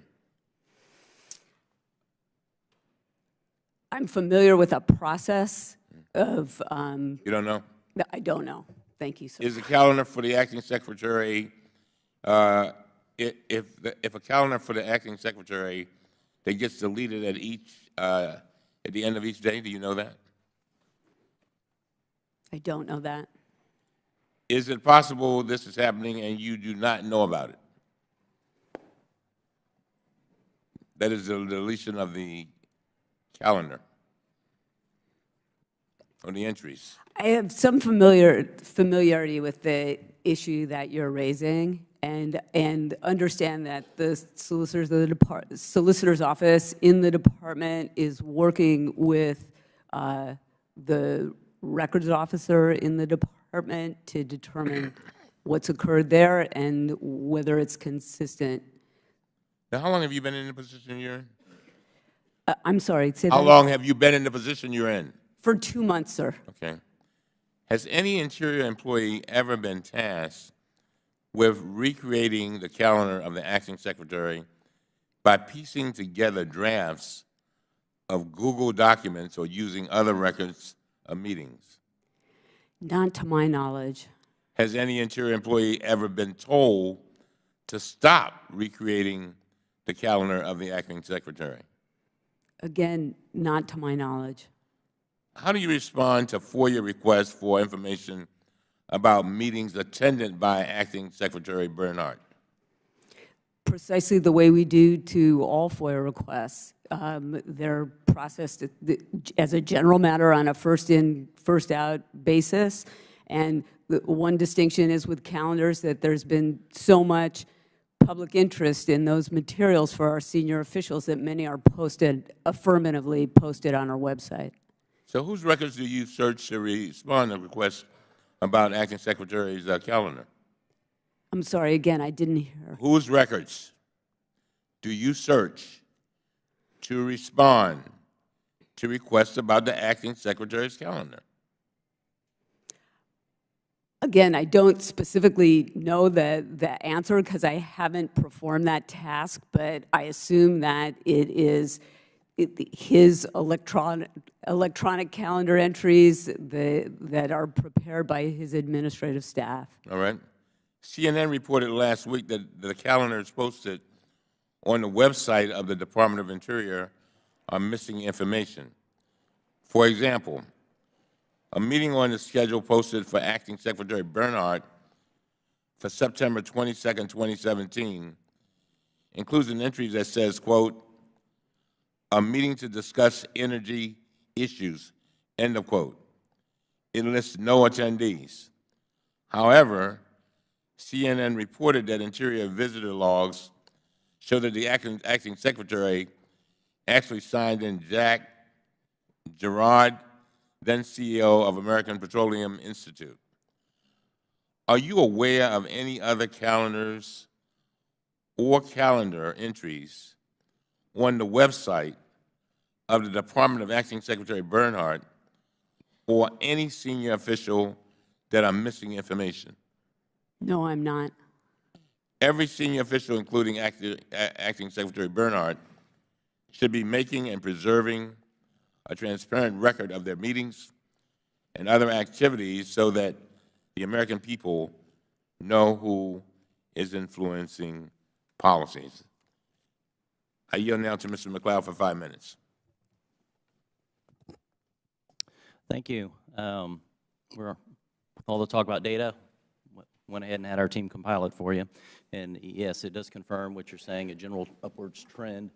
The blue is the requests, the green is what's been processed since 2010, and the red is what's been the backlog. And you can see that we're pretty much within norms. This administration has been with the trends, and actually there's been some progress in the sense that more FOIA requests were processed over the last year than were requested. I think that's good news. Really, the only outlier in the backlog, generally it's been 11 to 15%, with the only outlier being the year following the IRS scandals when the IRS was targeting conservative groups. So I think congratulations, I guess, would say, on the general picture of processing FOIA requests. I think there are some things that probably do need to be addressed. Our job's to dig into this kind of stuff. So, Deputy Chief Spector, your written testimony says that you proposed, or the Interior Department, I should say, proposed a change to apply monthly per-page processing limits to requests involving a large number of responsive records to allow processing of other requests, citing vast quantities of materials needed in some of these requests. Could you describe what's considered vast quantities? Oh, absolutely. There is a 1990 D.C. Circuit Court opinion that coined the phrase vast quantity that we endeavored to codify in our proposed regulations. There isn't a precise definition. I couldn't tell you exactly the number of pages would qualify as a vast quantity.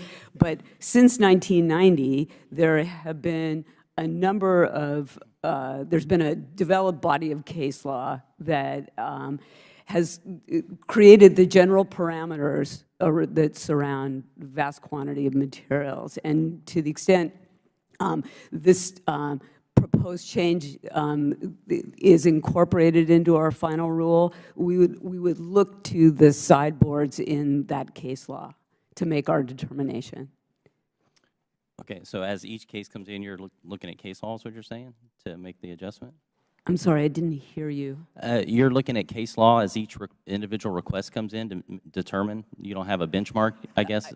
I guess what I'm saying is that the vast quantity of materials doesn't lend itself to a precise number. Okay. If you do get a request that's requesting a large amount of information, how do you go about prioritizing requests just in general, but also if there's a large request and you have limited capacity, are you processing that request, like let's say 1,000 pages would be considered a vast quantity? Do you process a little of that every month? Do you well, I'll say that, oh, we're only going to do that this portion of the big request? Or? Well, I'll say that I don't believe that 1,000 pages is a vast quantity. I think 1,000 pages is actually a pretty garden variety quantity that we're encountering. But we have, in the context of our litigation, FOIA non-response litigation, we have applied a protocol where we process a certain number of pages each month in order to meet our obligations to all of the litigants. So we have 90 to 110 pending FOIA non-response cases, and all of those courts are asking us, when are you going to get the request satisfied, and how many pages can you provide to the requester each month? So when we get a request that involves thousands of pages of documents, we make monthly episodic releases in order to deal with that. Yeah, that's what I was wondering.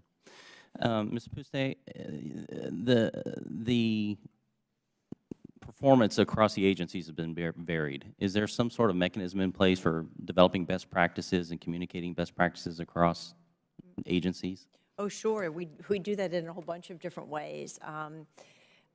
We have workshop series that we literally call our Best Practices Workshop Series, where every year we identify a topic that we think is important to address, and we have agencies that have demonstrated success in that area on a panel where they can share their best practices in achieving success in that area. So our very first best practices workshop was on reducing backlogs and improving timeliness, because that's always a perennial challenge. The time of the general meeting is expired, if you want to wrap it up. Okay.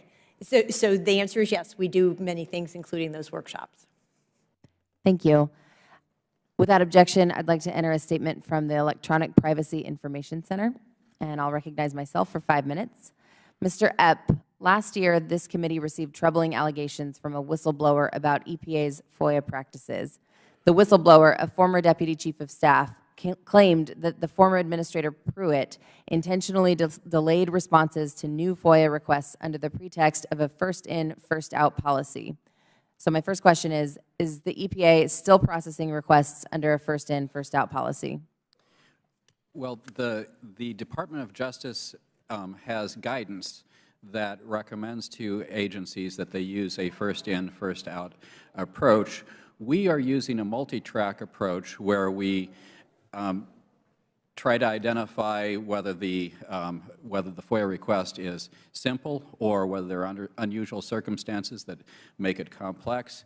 And then in the Office of the Administrator, we have also divided up the FOIA requests, particularly the backlog, within subject matter areas so that they can be more efficiently processed by individuals who are familiar with those areas. So I wouldn't say that it's accurate that we're using a first-in, first-out.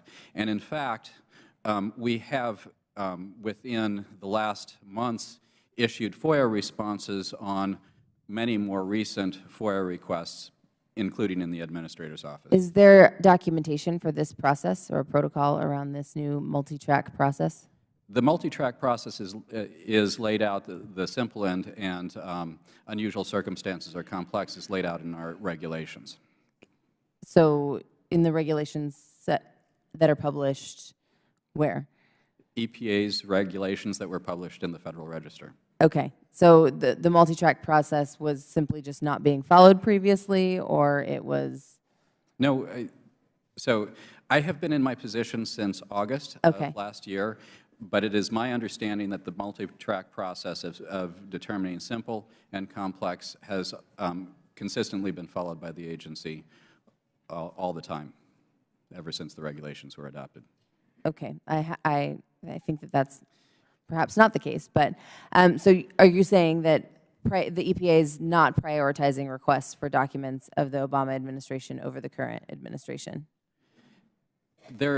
We have tackled backlog in various frames, but right now we're primarily working on FOIA requests that have come in within this administration. Okay. And is the EPA prioritizing requests for documents of the Pruitt administration over requests for the documents since Administrator Wheeler was named as acting administrator? Like I said earlier, within the last months, we've put out responses on FOIA requests that have come in within the last months within the time of the Wheeler. And, you know, I'd also like to point out that the data shows that more than 60% or approximately 60% of our FOIA requests we respond to within 20 days. Okay.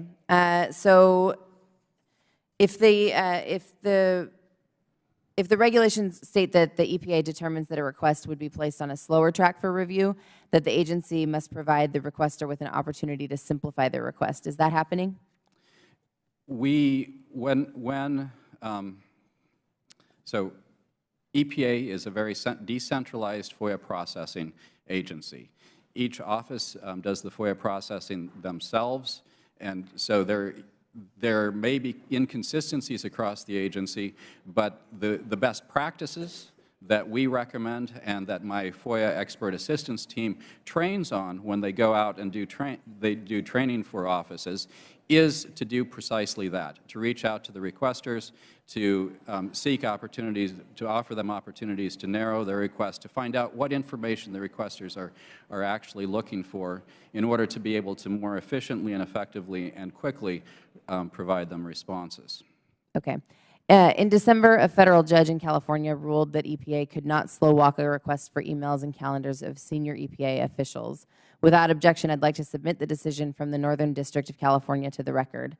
In her ruling, Magistrate Judge Elizabeth Laporte said, and I quote, "The defendant's limited resources do not relieve it of its statutory obligation to promptly provide requested documents.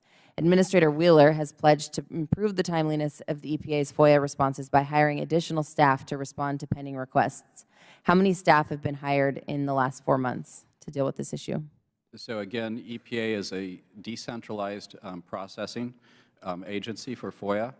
I do not have direct supervisory responsibility over the Office of the Administrator. Nevertheless, my understanding is that the Office of the Administrator has hired 5 new staff for processing FOIA requests. And of course, as I stated in my prepared remarks, there was also a Tiger team of document reviewers that stood up originally in August of last year, 12 individuals who have been performing on that document review team. And they have reviewed nearly 24,000 documents on a first-pass review since August through this last week, and an additional 16,000 documents on a second-pass review. I have some concerns that the decentralized response is making it so that we can't get full information. So can you get back to us in terms of how we're able to get answers on the fact that this is, that you're saying that this is a decentralized way of processing FOIA information? I'd be happy to work with the committee and your staff. Thank you. And with that, I'd like to recognize Ms. Miller for 5 minutes. Thank you, Madam Chairwoman and Ranking Member Jordan, and thank all of you all for being here today. West Virginians sent me to Congress to hold our government accountable to the people that it serves. While we work here in Congress to make our own institution more transparent, it is important that other branches take similar steps to support an open government. Across administrations, full and speedy FOIA compliance should be the goal. As we have seen, our current administration has received an increase in FOIA requests. I understand the frustration from groups who want access to information quickly, but I also realize such requests take time to process and complete. With that in mind, I have questions that I would like each one of you to answer. How long does it take each of your agencies to review and respond to a simple FOIA request? Ms. Postay, do you want to start? In our, between 20 and 30 days for simple track and DOJ. Okay, thank you. It's my understanding at the Department of the Interior that our policy, based on our policy, we endeavor to respond to simple requests within 5 working days. It's also my understanding that, that we're not always able to meet that goal. Mr. Epp? The data on that is in our annual report, which is posted on our website, and it shows that for simple requests, the average number of days that it has taken us to respond was 35. Thank you. How long does it take for you all to review and respond to complex FOIA requests? Again, now that number I don't have memorized, but it's obviously on our annual report as well. But I believe it's in several hundred days. Several hundred. The same answer for me. I don't have that number at my disposal, but we can certainly provide it to you. And again, it's in our annual report that's posted on our website. For complex, the data shows that the average number of days is 148. So it could be anywhere between 3 and 6 months, basically, wouldn't you say? Okay. From fiscal year 2016 to fiscal year 2017, FOIA requests to the administration increased by a total of nearly 30,000. Since 2017, have each of your agencies seen a huge increase in FOIA requests overall? Can you quantify it? Well, again, this is all information that's tracked by each agency in their annual FOIA report. You can compare from year to year. And then in the summary that, that my office puts together every year, we compile the numbers so we can show government-wide the trends. As I mentioned before, there has been an increase in incoming requests for the quite past several years. Since 2009, we've had a steady increase in incoming requests each and every year. We've also seen agencies do their best to reach out and respond to that increase by increasing their processing. But you haven't seen a huge request since 2017. We did see yet again, the trend continued, and certainly at DOJ, we received over 90,000 requests in fiscal year 18, which was a record high for us. 90,000. And I'm expecting the same across the government. Thank you. Ms. Spector? At Interior, since the close of since FY 16, there's been a 30% overall increase, but within the Office of the Secretary FOIA office, they've experienced a 210% increase. Wow.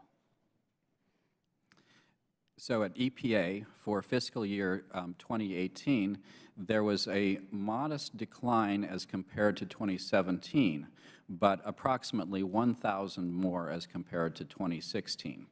Also in 2017, it was approximately 1,000 more than in 2016. Thank you. I think it's important for people to hear this. Would you all say that most of these requests have been simple or complex? The trend definitely is that requests are more complex. Okay. I would concur to the extent that I don't have the hard data in front of me. Thank you. Mr. Epp. And EPA receives a very wide spectrum of requests that come into EPA. As I've mentioned earlier, approximately 60% of our requests we're able to respond to within 20 days. Those are much simpler requests, but others take us much longer. And what I also previously stated is that within the Office of the Administrator in particular, we have seen a concentration of requests in that office in both 2016 and 2017, an increase in that office of 368% one year and 415% another year over the level that it was in 2016. And we've also observed that the requests in particular in that office are more complex in a number of different ways, in terms of complex in terms of our ability to respond, such as requests that ask for all communication from a particular individual, as well as requests that are more complex in terms of asking for many subparts that require coordination and communication, not only from within the Office of the Administrator, but within other offices of EPA to ensure that they are properly responded to. Thank you so much.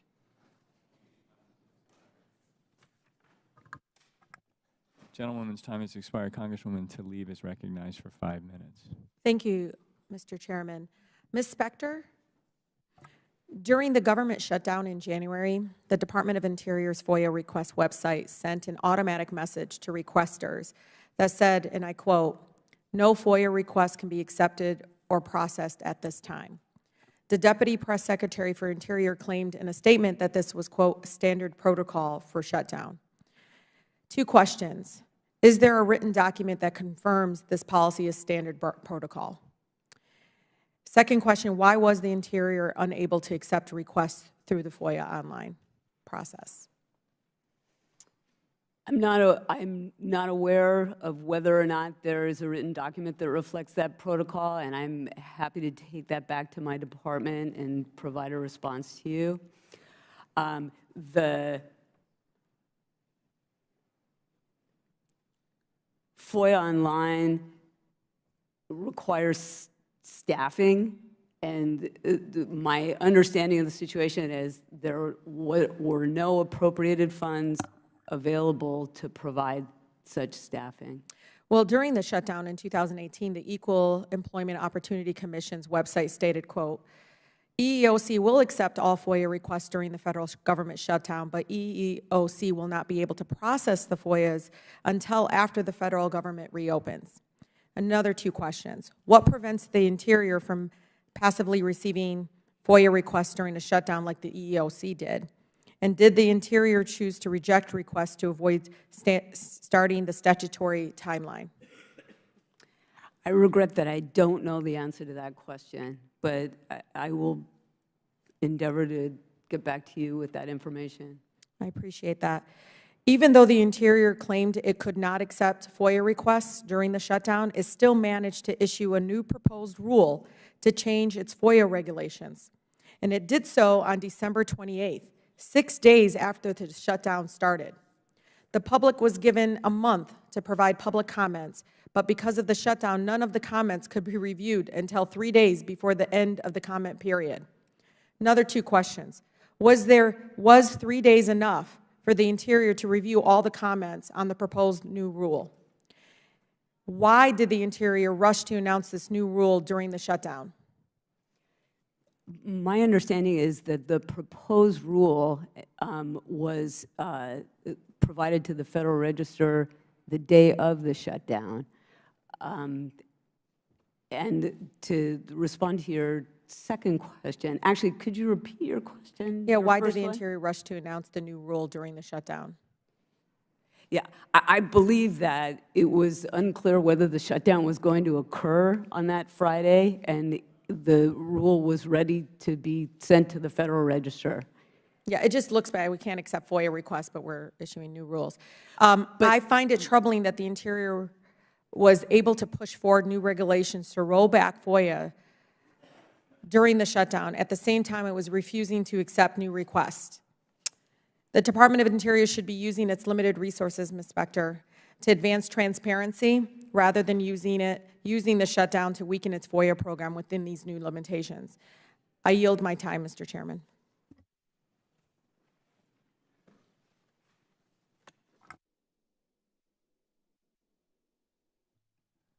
Chair yields to Mr. Grothman for 5 minutes.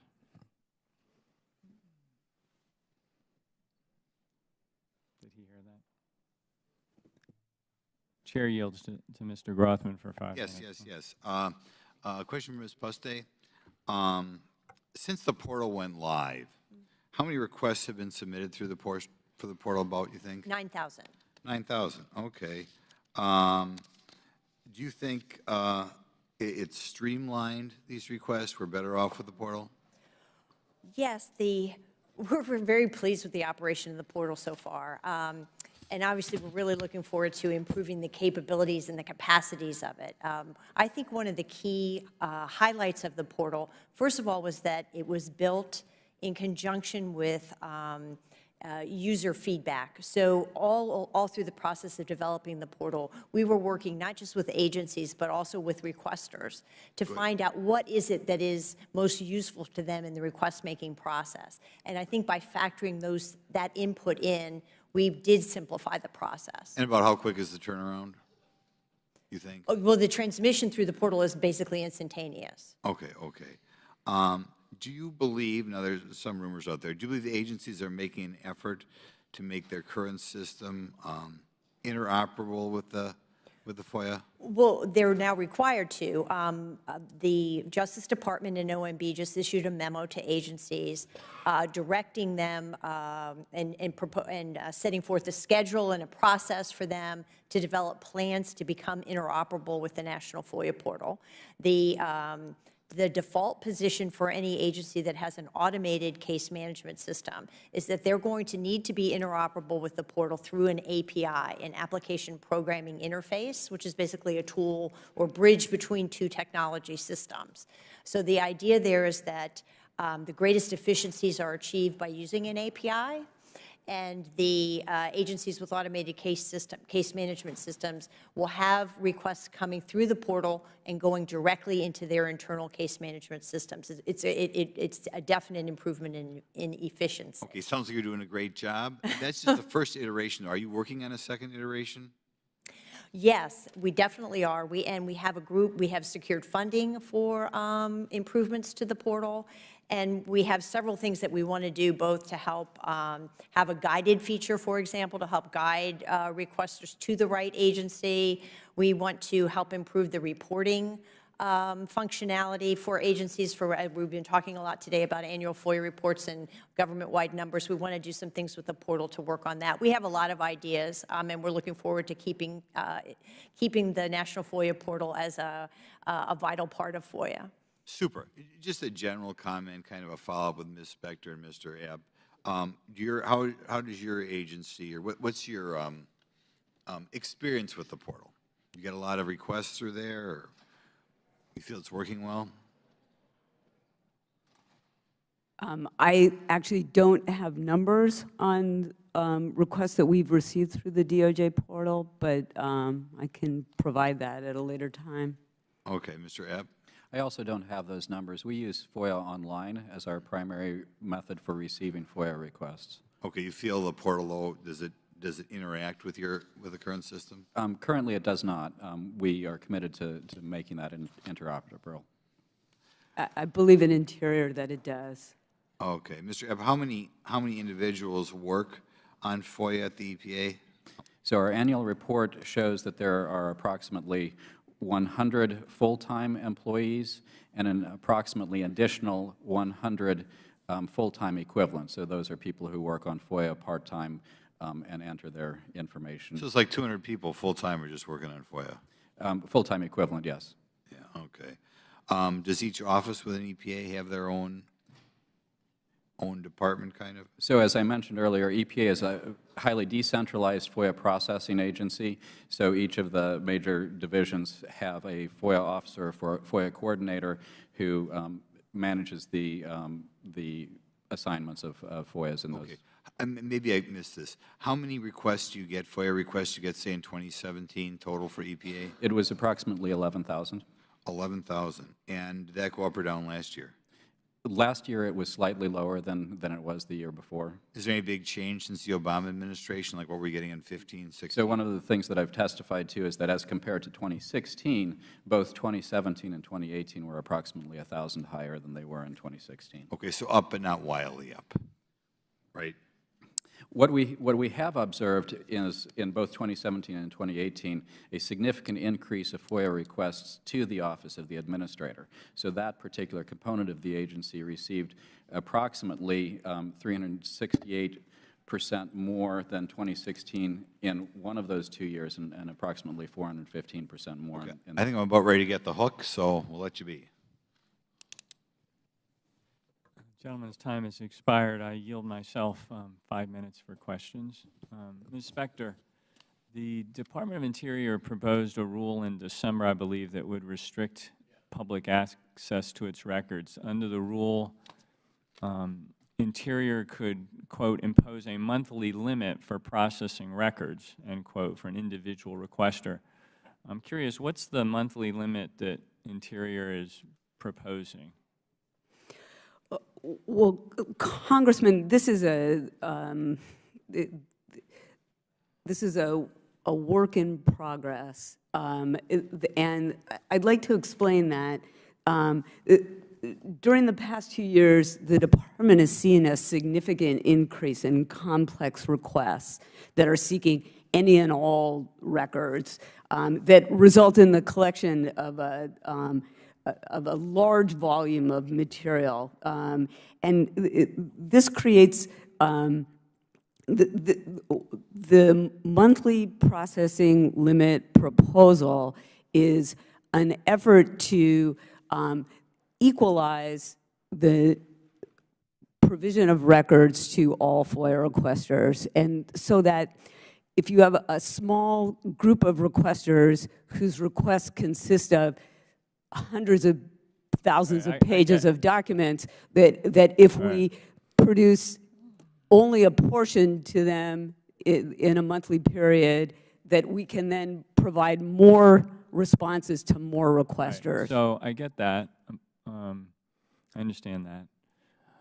What's the number? There actually isn't a set number, and as I was describing a little bit earlier, in the context of FOIA non-response litigation, we have a separate track of processors who work only on those matters.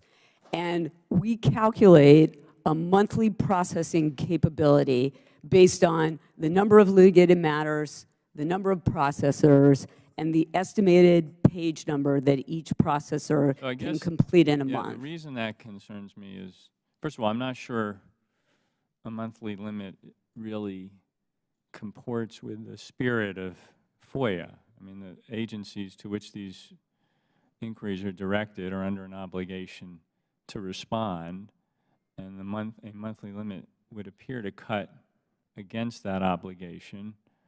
But also, I'm particularly troubled at this notion that the monthly limit could just change based on I mean, I understand from your point maybe why that could make some sense, but the potential to, in a sense, manipulate the monthly limit from month to month, either based on the kinds of requests that had come in previously or in anticipation of requests that may be coming, could allow for a lot of mischief. And you understand what I'm saying? You could anticipate, oh, this group is going to be making these numbers of requests, so let's set the monthly limit here for the next month, and that'll knock them down.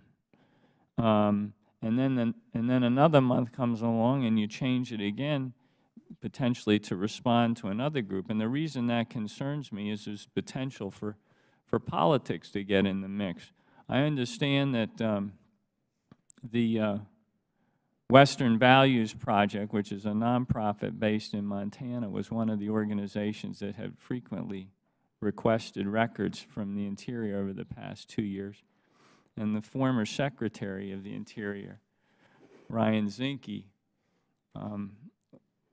went on television and was disparaging the group. They're operatives of the Democratic Party, they're hacks, they've always been, they need to be investigated, et cetera. I'm concerned that these monthly limits may be are being instituted potentially as a way of limiting the inquiries coming from certain groups based on their politics. Was this rule drafted in any way in response to that particular group that you're aware of? Absolutely not. Do you understand my concern about how monthly limits could be manipulated based on experience or anticipation of what be coming in? Do you see that as an issue? I would agree that a monthly limit scenario that was applied arbitrarily and capriciously could result in that outcome. But I would also say that the process that we anticipate is a process by which we assess our capacity and provide the greatest number of FOIA responses to the greatest number of requesters each month. And that at the end of the day, that promotes the spirit of the FOIA to a greater extent than focusing on a small subset of requesters who eat up all the time of the FOIA processors with these large requests that involve thousands of pages of documents. Well, you haven't completely assuaged my anxiety on this point, so I'd ask the Department to go back and take a closer look at this rule, because I think there's the potential for it to be used in a way that cuts against the obligations under FOIA. With that, I'll yield back my time to myself and recognize Congresswoman Spear for 5 minutes. Thank you, Mr. Chairman. Ms. Specter, excuse me, are you a political appointee? No. So you work for the American people, correct? Yes, ma'am. Now, you indicated that the percentage increase in the last year or two was up 30% for the department overall, and 200% for 210% for the Office of the Secretary. Now, having said that, in 2016, the Department of Interior released 53,000 records proactively, and in 2018, the Department released just 22,000 records. That's a 58% reduction in the number of documents that were released. So not only, I mean, to make the claim that the production of document requests has increased, the actual number of pages or requests that have been filled has been reduced by 58%. So how do you account for that? Well, I think the number that you're referring to are proactive disclosures that under the FOIA were required when 3 or more requesters seek certain documents, that we make them proactively available to the public. And although I'm not specifically familiar with the data that you provided about that decline, I think I can speculate with some assurance that given the increased volume of our FOIA requests overall, and specifically with the Office of the Secretary, that that has hampered our effort to make proactive disclosures that aren't in response to a specific FOIA request. All right. Last month, the Ninth Circuit Court of Appeals rejected efforts by the U.S. Fish and Wildlife, which falls under your agency, for disclosures to the Sierra Club. The documented issue were analysis provided to the EPA by Wildlife Services as required by law on the adverse effects of a proposed rule that would have endangered turtles and sea lions. The service, which is within your department, wanted to hide the documents through the so-called deliberative process exemption in FOIA. Why would the department want to shield its analysis on the impact of an EPA regulation from the public? I'm not familiar with that specific case. All right. If you're not familiar, would you become familiar and then report back to the committee on why you felt compelled to shield the analysis from the public? Certainly. Can I say, though, that I don't want to waste my time if you can't answer it. How would you explain the question asked about the monthly limit? Where did that idea come from? Interestingly, it is a variation on a protocol that we understand that Federal Bureau of Investigation applies in managing its FOIA responses. But so did the FBI suggest this to you? How did this idea pop into your head? We learned of it in litigation and reached out to the Federal Bureau of Investigation to understand their processes, and in light of that are attempting to develop an approach I hope similar. you can appreciate from some of the questions that you've heard today that that's a really bad idea. I'd like to move on to Ms. Pistay. You have indicated that in a memorandum that about what documents should be included in administrative records.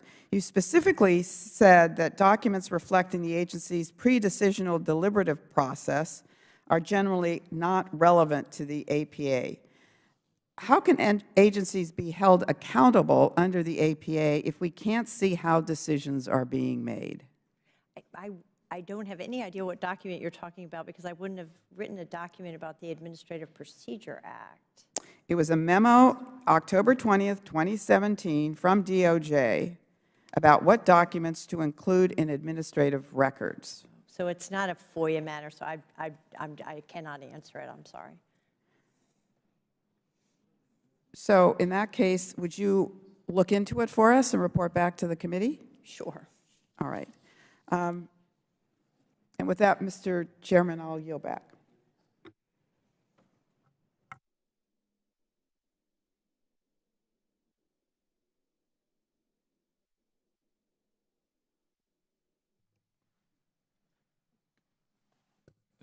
The gentleman from Vermont, Mr. Welch, is recognized for 5 minutes. Thank you, Mr. Chairman. Ms. Puste, the FOIA Improvement Act of 2016 requires agencies to establish, quote, procedures for identifying records of general interest that are appropriate for public disclosure and for posting such records in a publicly accessible electronic format, as you know. Research, I'm told, shows that agencies could significantly reduce their FOIA backlogs by taking steps to proactively disclose information that is routinely requested by the public. What procedures have agencies established to comply with this section of the law? We've long hoped that we would see a decline in the incoming FOIA requests as a result of proactive disclosures, but as we've been talking about today, the number keeps increasing. But we can certainly hope that there are individuals who have been finding their records via proactive disclosures, and it's definitely a factor in our DOJ FOIA guidelines. It's something that we train on regularly, and we've issued guidance to agencies on making proactive disclosures because we really think it is a very beneficial part of FOIA administration. Okay. To your question specifically, we asked all agencies to include in their Chief FOIA Officer report a description of the steps they take, the methods they use to identify records for proactive disclosure. So we'll have that answer for every single agency So as part of their Chief FOIA Officer report. Great. In 2016, Professor Margaret Quokka conducted research on a group of agencies with significant numbers of FOIA requests. She found that certain private companies were routinely requesting large volumes of records from regulatory agencies such as the FDA and SEC, and then selling access to of the records for a profit. Right. It sounds like a ripoff, actually. If there is so much demand for the public records, why don't the FDA and SEC not proactively disclose them? Right. I'm aware of that research, and we actually did some follow-up questions to agencies via the Chief FOIA Officer reports. I think I agree with you. The obvious sort of response to that situation is for the agencies themselves to proactively make the information available. Yeah, one company, I guess Day and Day, incorporated notes on its website that it charges $1,800 a year for online access to a database of information on defense contracts. Another company, Bioscience Advisors, lists its price of $9,500 for an annual description to a database of SEC contracts. Mr. Chairman, that sounds like an outrageous business, but one we allow. How does it serve the public for the government agencies to subsidize these databases? Right. Of course, the public is best served by the agencies directly making the material available for free to everyone on their own website. So the government could create their own databases. I certainly agree with you that the way to address this is for posting to be done by the government. Yeah. And according to the professor's research, government agencies are only recouping between 1% and 5% of the cost of processing. Right. In 2015, I think she pointed out, this is great research, the FDA spent $33 million on processing costs but received $327,000 in fees from requesters. Right. Why are we allowing companies to make huge profits compiling information that should simply be proactively released? Well, your question has a couple themes to it. The recouping of fees, we report for every single agency as a requirement of their annual FOIA report, and it is a very incredibly small number, but that's because of the structure of the FOIA. It really limits the situations where agencies can charge fees. So as a practical matter, they are really almost a non-issue, and it's a non-relevant part of FOIA, although I think it's an important thing to be looked at going forward. Okay. Thank you very much. I yield back.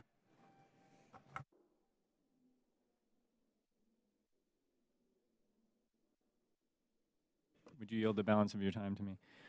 I had a question for all of you, which is that as you've been testifying, I'm getting a sense of the potential for there to be different standards on how you respond to these FOIA requests depending on the agency. Is there a process where you are looking to your left and your right kind of at what best practices ought to operate across the entire government in terms of responding? And each of you can answer that question if you'd like. I'll start by saying that because of our role, our government-wide guidance role, we of course establish the standards for agencies to apply. And we do that through our guidance that's posted on our website, through our training to agencies, and through obviously the DOJ FOIA guidelines that we've now had for 10 years that give what we call the pillars of FOIA administration. But then we know on a very practical level, there are tips and nuances, procedures that can be employed to manage FOIA requests and manage different aspects of FOIA administration. And that's where we do things like have best practices workshops. There are other ways that within the government agencies interact with one another, including through our newly constituted Chief FOIA Officers Council. And then agencies informally meet with one another to learn best practices. Appreciate that. Any other comments? I would add that in formulating the new departmental FOIA office that I am responsible for launching and making operational, we work quite closely with the EPA as well as the FBI and other agencies to identify best practices precisely. We, of course, look to the DOJ guidance for much of our processing baseline, and then we compare notes with other agencies. My staff have attended DOJ trainings. We compare notes with other agencies for those, sort of cutting-edge, innovative ways of doing things. And then we, of course, have our own cutting-edge, innovative ways of doing things, and I've testified throughout this hearing regarding our FOIA Expert Assistance Team, which we think is one of those innovative approaches that we've listed in our Chief FOIA Officer report as one of our best practices. And we, of course, use FOIA Online as a disclosure to one is disclosure to all approach to proactive disclosure. Thank you. One of the reasons I ask that is because some of the concerns we've expressed here on how things are being done in response to these requests, hopefully those would fall off of any best practice list and be replaced by things that are more responsive to the public. With that, I'd like to recognize the gentlewoman from Florida, Ms. Wasserman-Schultz, for 5 minutes. Thank you, Mr. Chairman. Ms. Specter, in your testimony, you challenged claims that Interior leaders have politicized the FOIA process. So let me be very specific, and I'd like yes or no answers to these questions, please. Are you aware of any attempts to delay or deny a FOIA request to hide information about or protect former Secretary Zinke? No, I'm not. Are you aware of any attempts to delay or deny a FOIA request to hide information about or protect Secretary Burkhart? No, I'm not. Are you aware of attempts to delay or deny a FOIA request to hide information about or protect your boss, Solicitor Giorgiani? No, and may I extend my answer to say that we respond to FOIA requests consistent with the exemptions in the FOIA, and to the extent information has been withheld, to my knowledge, it has always been based on a sound legal framework. Okay. Well, that leads me to a question. Are you aware of any policy changes made to delay or deny FOIA requests to protect politically appointed staff? No, I am not aware of that. Okay. Well, this memo from February 28th clearly instructs an additional layer of review for any requested documents that mention politically appointed staff. How is this not a policy change? And I'd like to ask unanimous consent, Mr. Chairman, to enter this memo into the record. Without objection. How is this not a policy change designed to delay FOIA requests explicitly to protect your bosses? I now am actually very familiar with what you're referring to. The memo that was published on our website in February was actually an update of an earlier iteration of an awareness review policy that was posted on our website in May. Please get to the answer. The awareness review is something that the agency and I believe other agencies have been doing informally for many years, dating back at least to the prior administration. Adding a layer of review for politically appointed staff is something that has routinely been done. That is not something that I'm remotely familiar with. The primary purpose of this policy, and in fact, the purpose of this policy is to make senior leadership aware of upcoming releases that may receive media attention. Okay, well, that would also, Ms. Specter, that would also seem to me to be an attempt to delay or deny FOIA requests when you add another layer of review by politically appointed staff to slow down the assurance that FOIA requests are going to be met in a timely fashion. You answered no to my questions, and clearly this process adds a layer that delays the process and potentially risks denial of a legitimate FOIA request. I disagree on that second point. It's the policy provides for 3 work days in which senior officials are made aware of releases that are upcoming. Okay. Well, But it is not, the policy does not provide for senior officials preventing the release of the information. well, the policy even provides a layer of review for people who left in the last 3 months. Is there any reason for the inclusion of that 3-month period other than to protect former Secretary Zinke?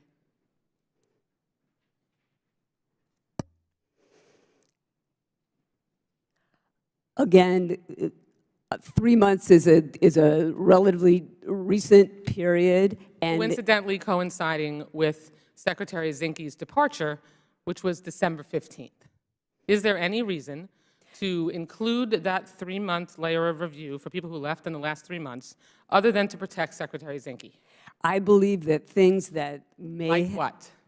I'm sorry, what? Like what? Besides protecting Secretary Zinke, what can you think of that would need review in the prior 3 months? Indeed, there may be policy decisions that were made in the previous 3 months that implicate the current leadership in the department for which they legitimately should be aware before the release is made. Even though that has never been the policy before, and coincidentally, you implement a 3-month review process. A three work day. A process that requires review for people who have left in the last 3 months suddenly, and is that pure coincidence that it happens that the previous secretary left on December 15th within that 3-month window? Because this is not something that was ever needed before. Why is it needed now?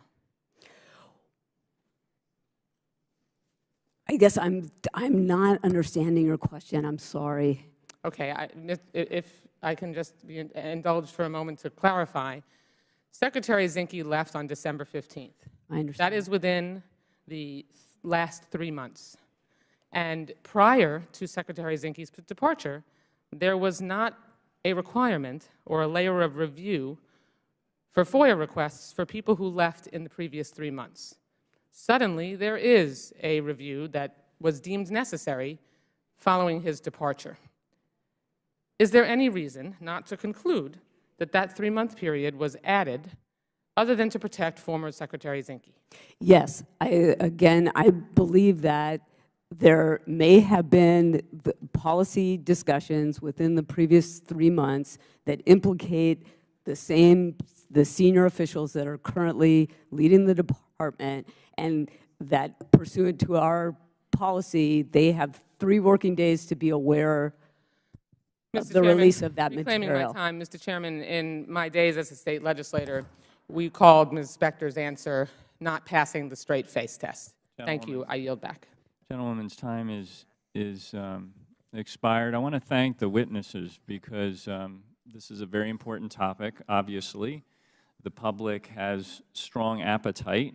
It fluctuates over the course of different administrations and Congresses and so forth in terms of the kinds of information that they would like to see. It's a tricky process to navigate, I understand. Establishing best practices in the ways that you've heard from members today is obviously very, very critical. So we're going to continue to take a close look at how the agencies respond and meet their obligations under FOIA. This was an important opportunity for us to get input and perspective from your agencies, and we certainly appreciate your testimony. Without objection, I'd like to place in the record a statement from a public citizen. Without objection, so ordered. And are we done now? Yes, and want to thank our witnesses for testifying today. Without objection, all members will have 5 legislative days within which to submit additional written questions for the witnesses to the chair, which will be forwarded to the witnesses for their response. I ask our witnesses to please respond as promptly as you are able. This hearing is adjourned. Thank you.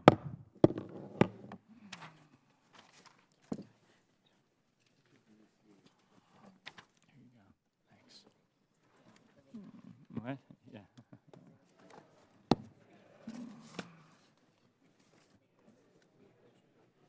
So what happened? She went off script and we took a memo we gave them, but she didn't follow the question line and they didn't share with us ahead of time what she was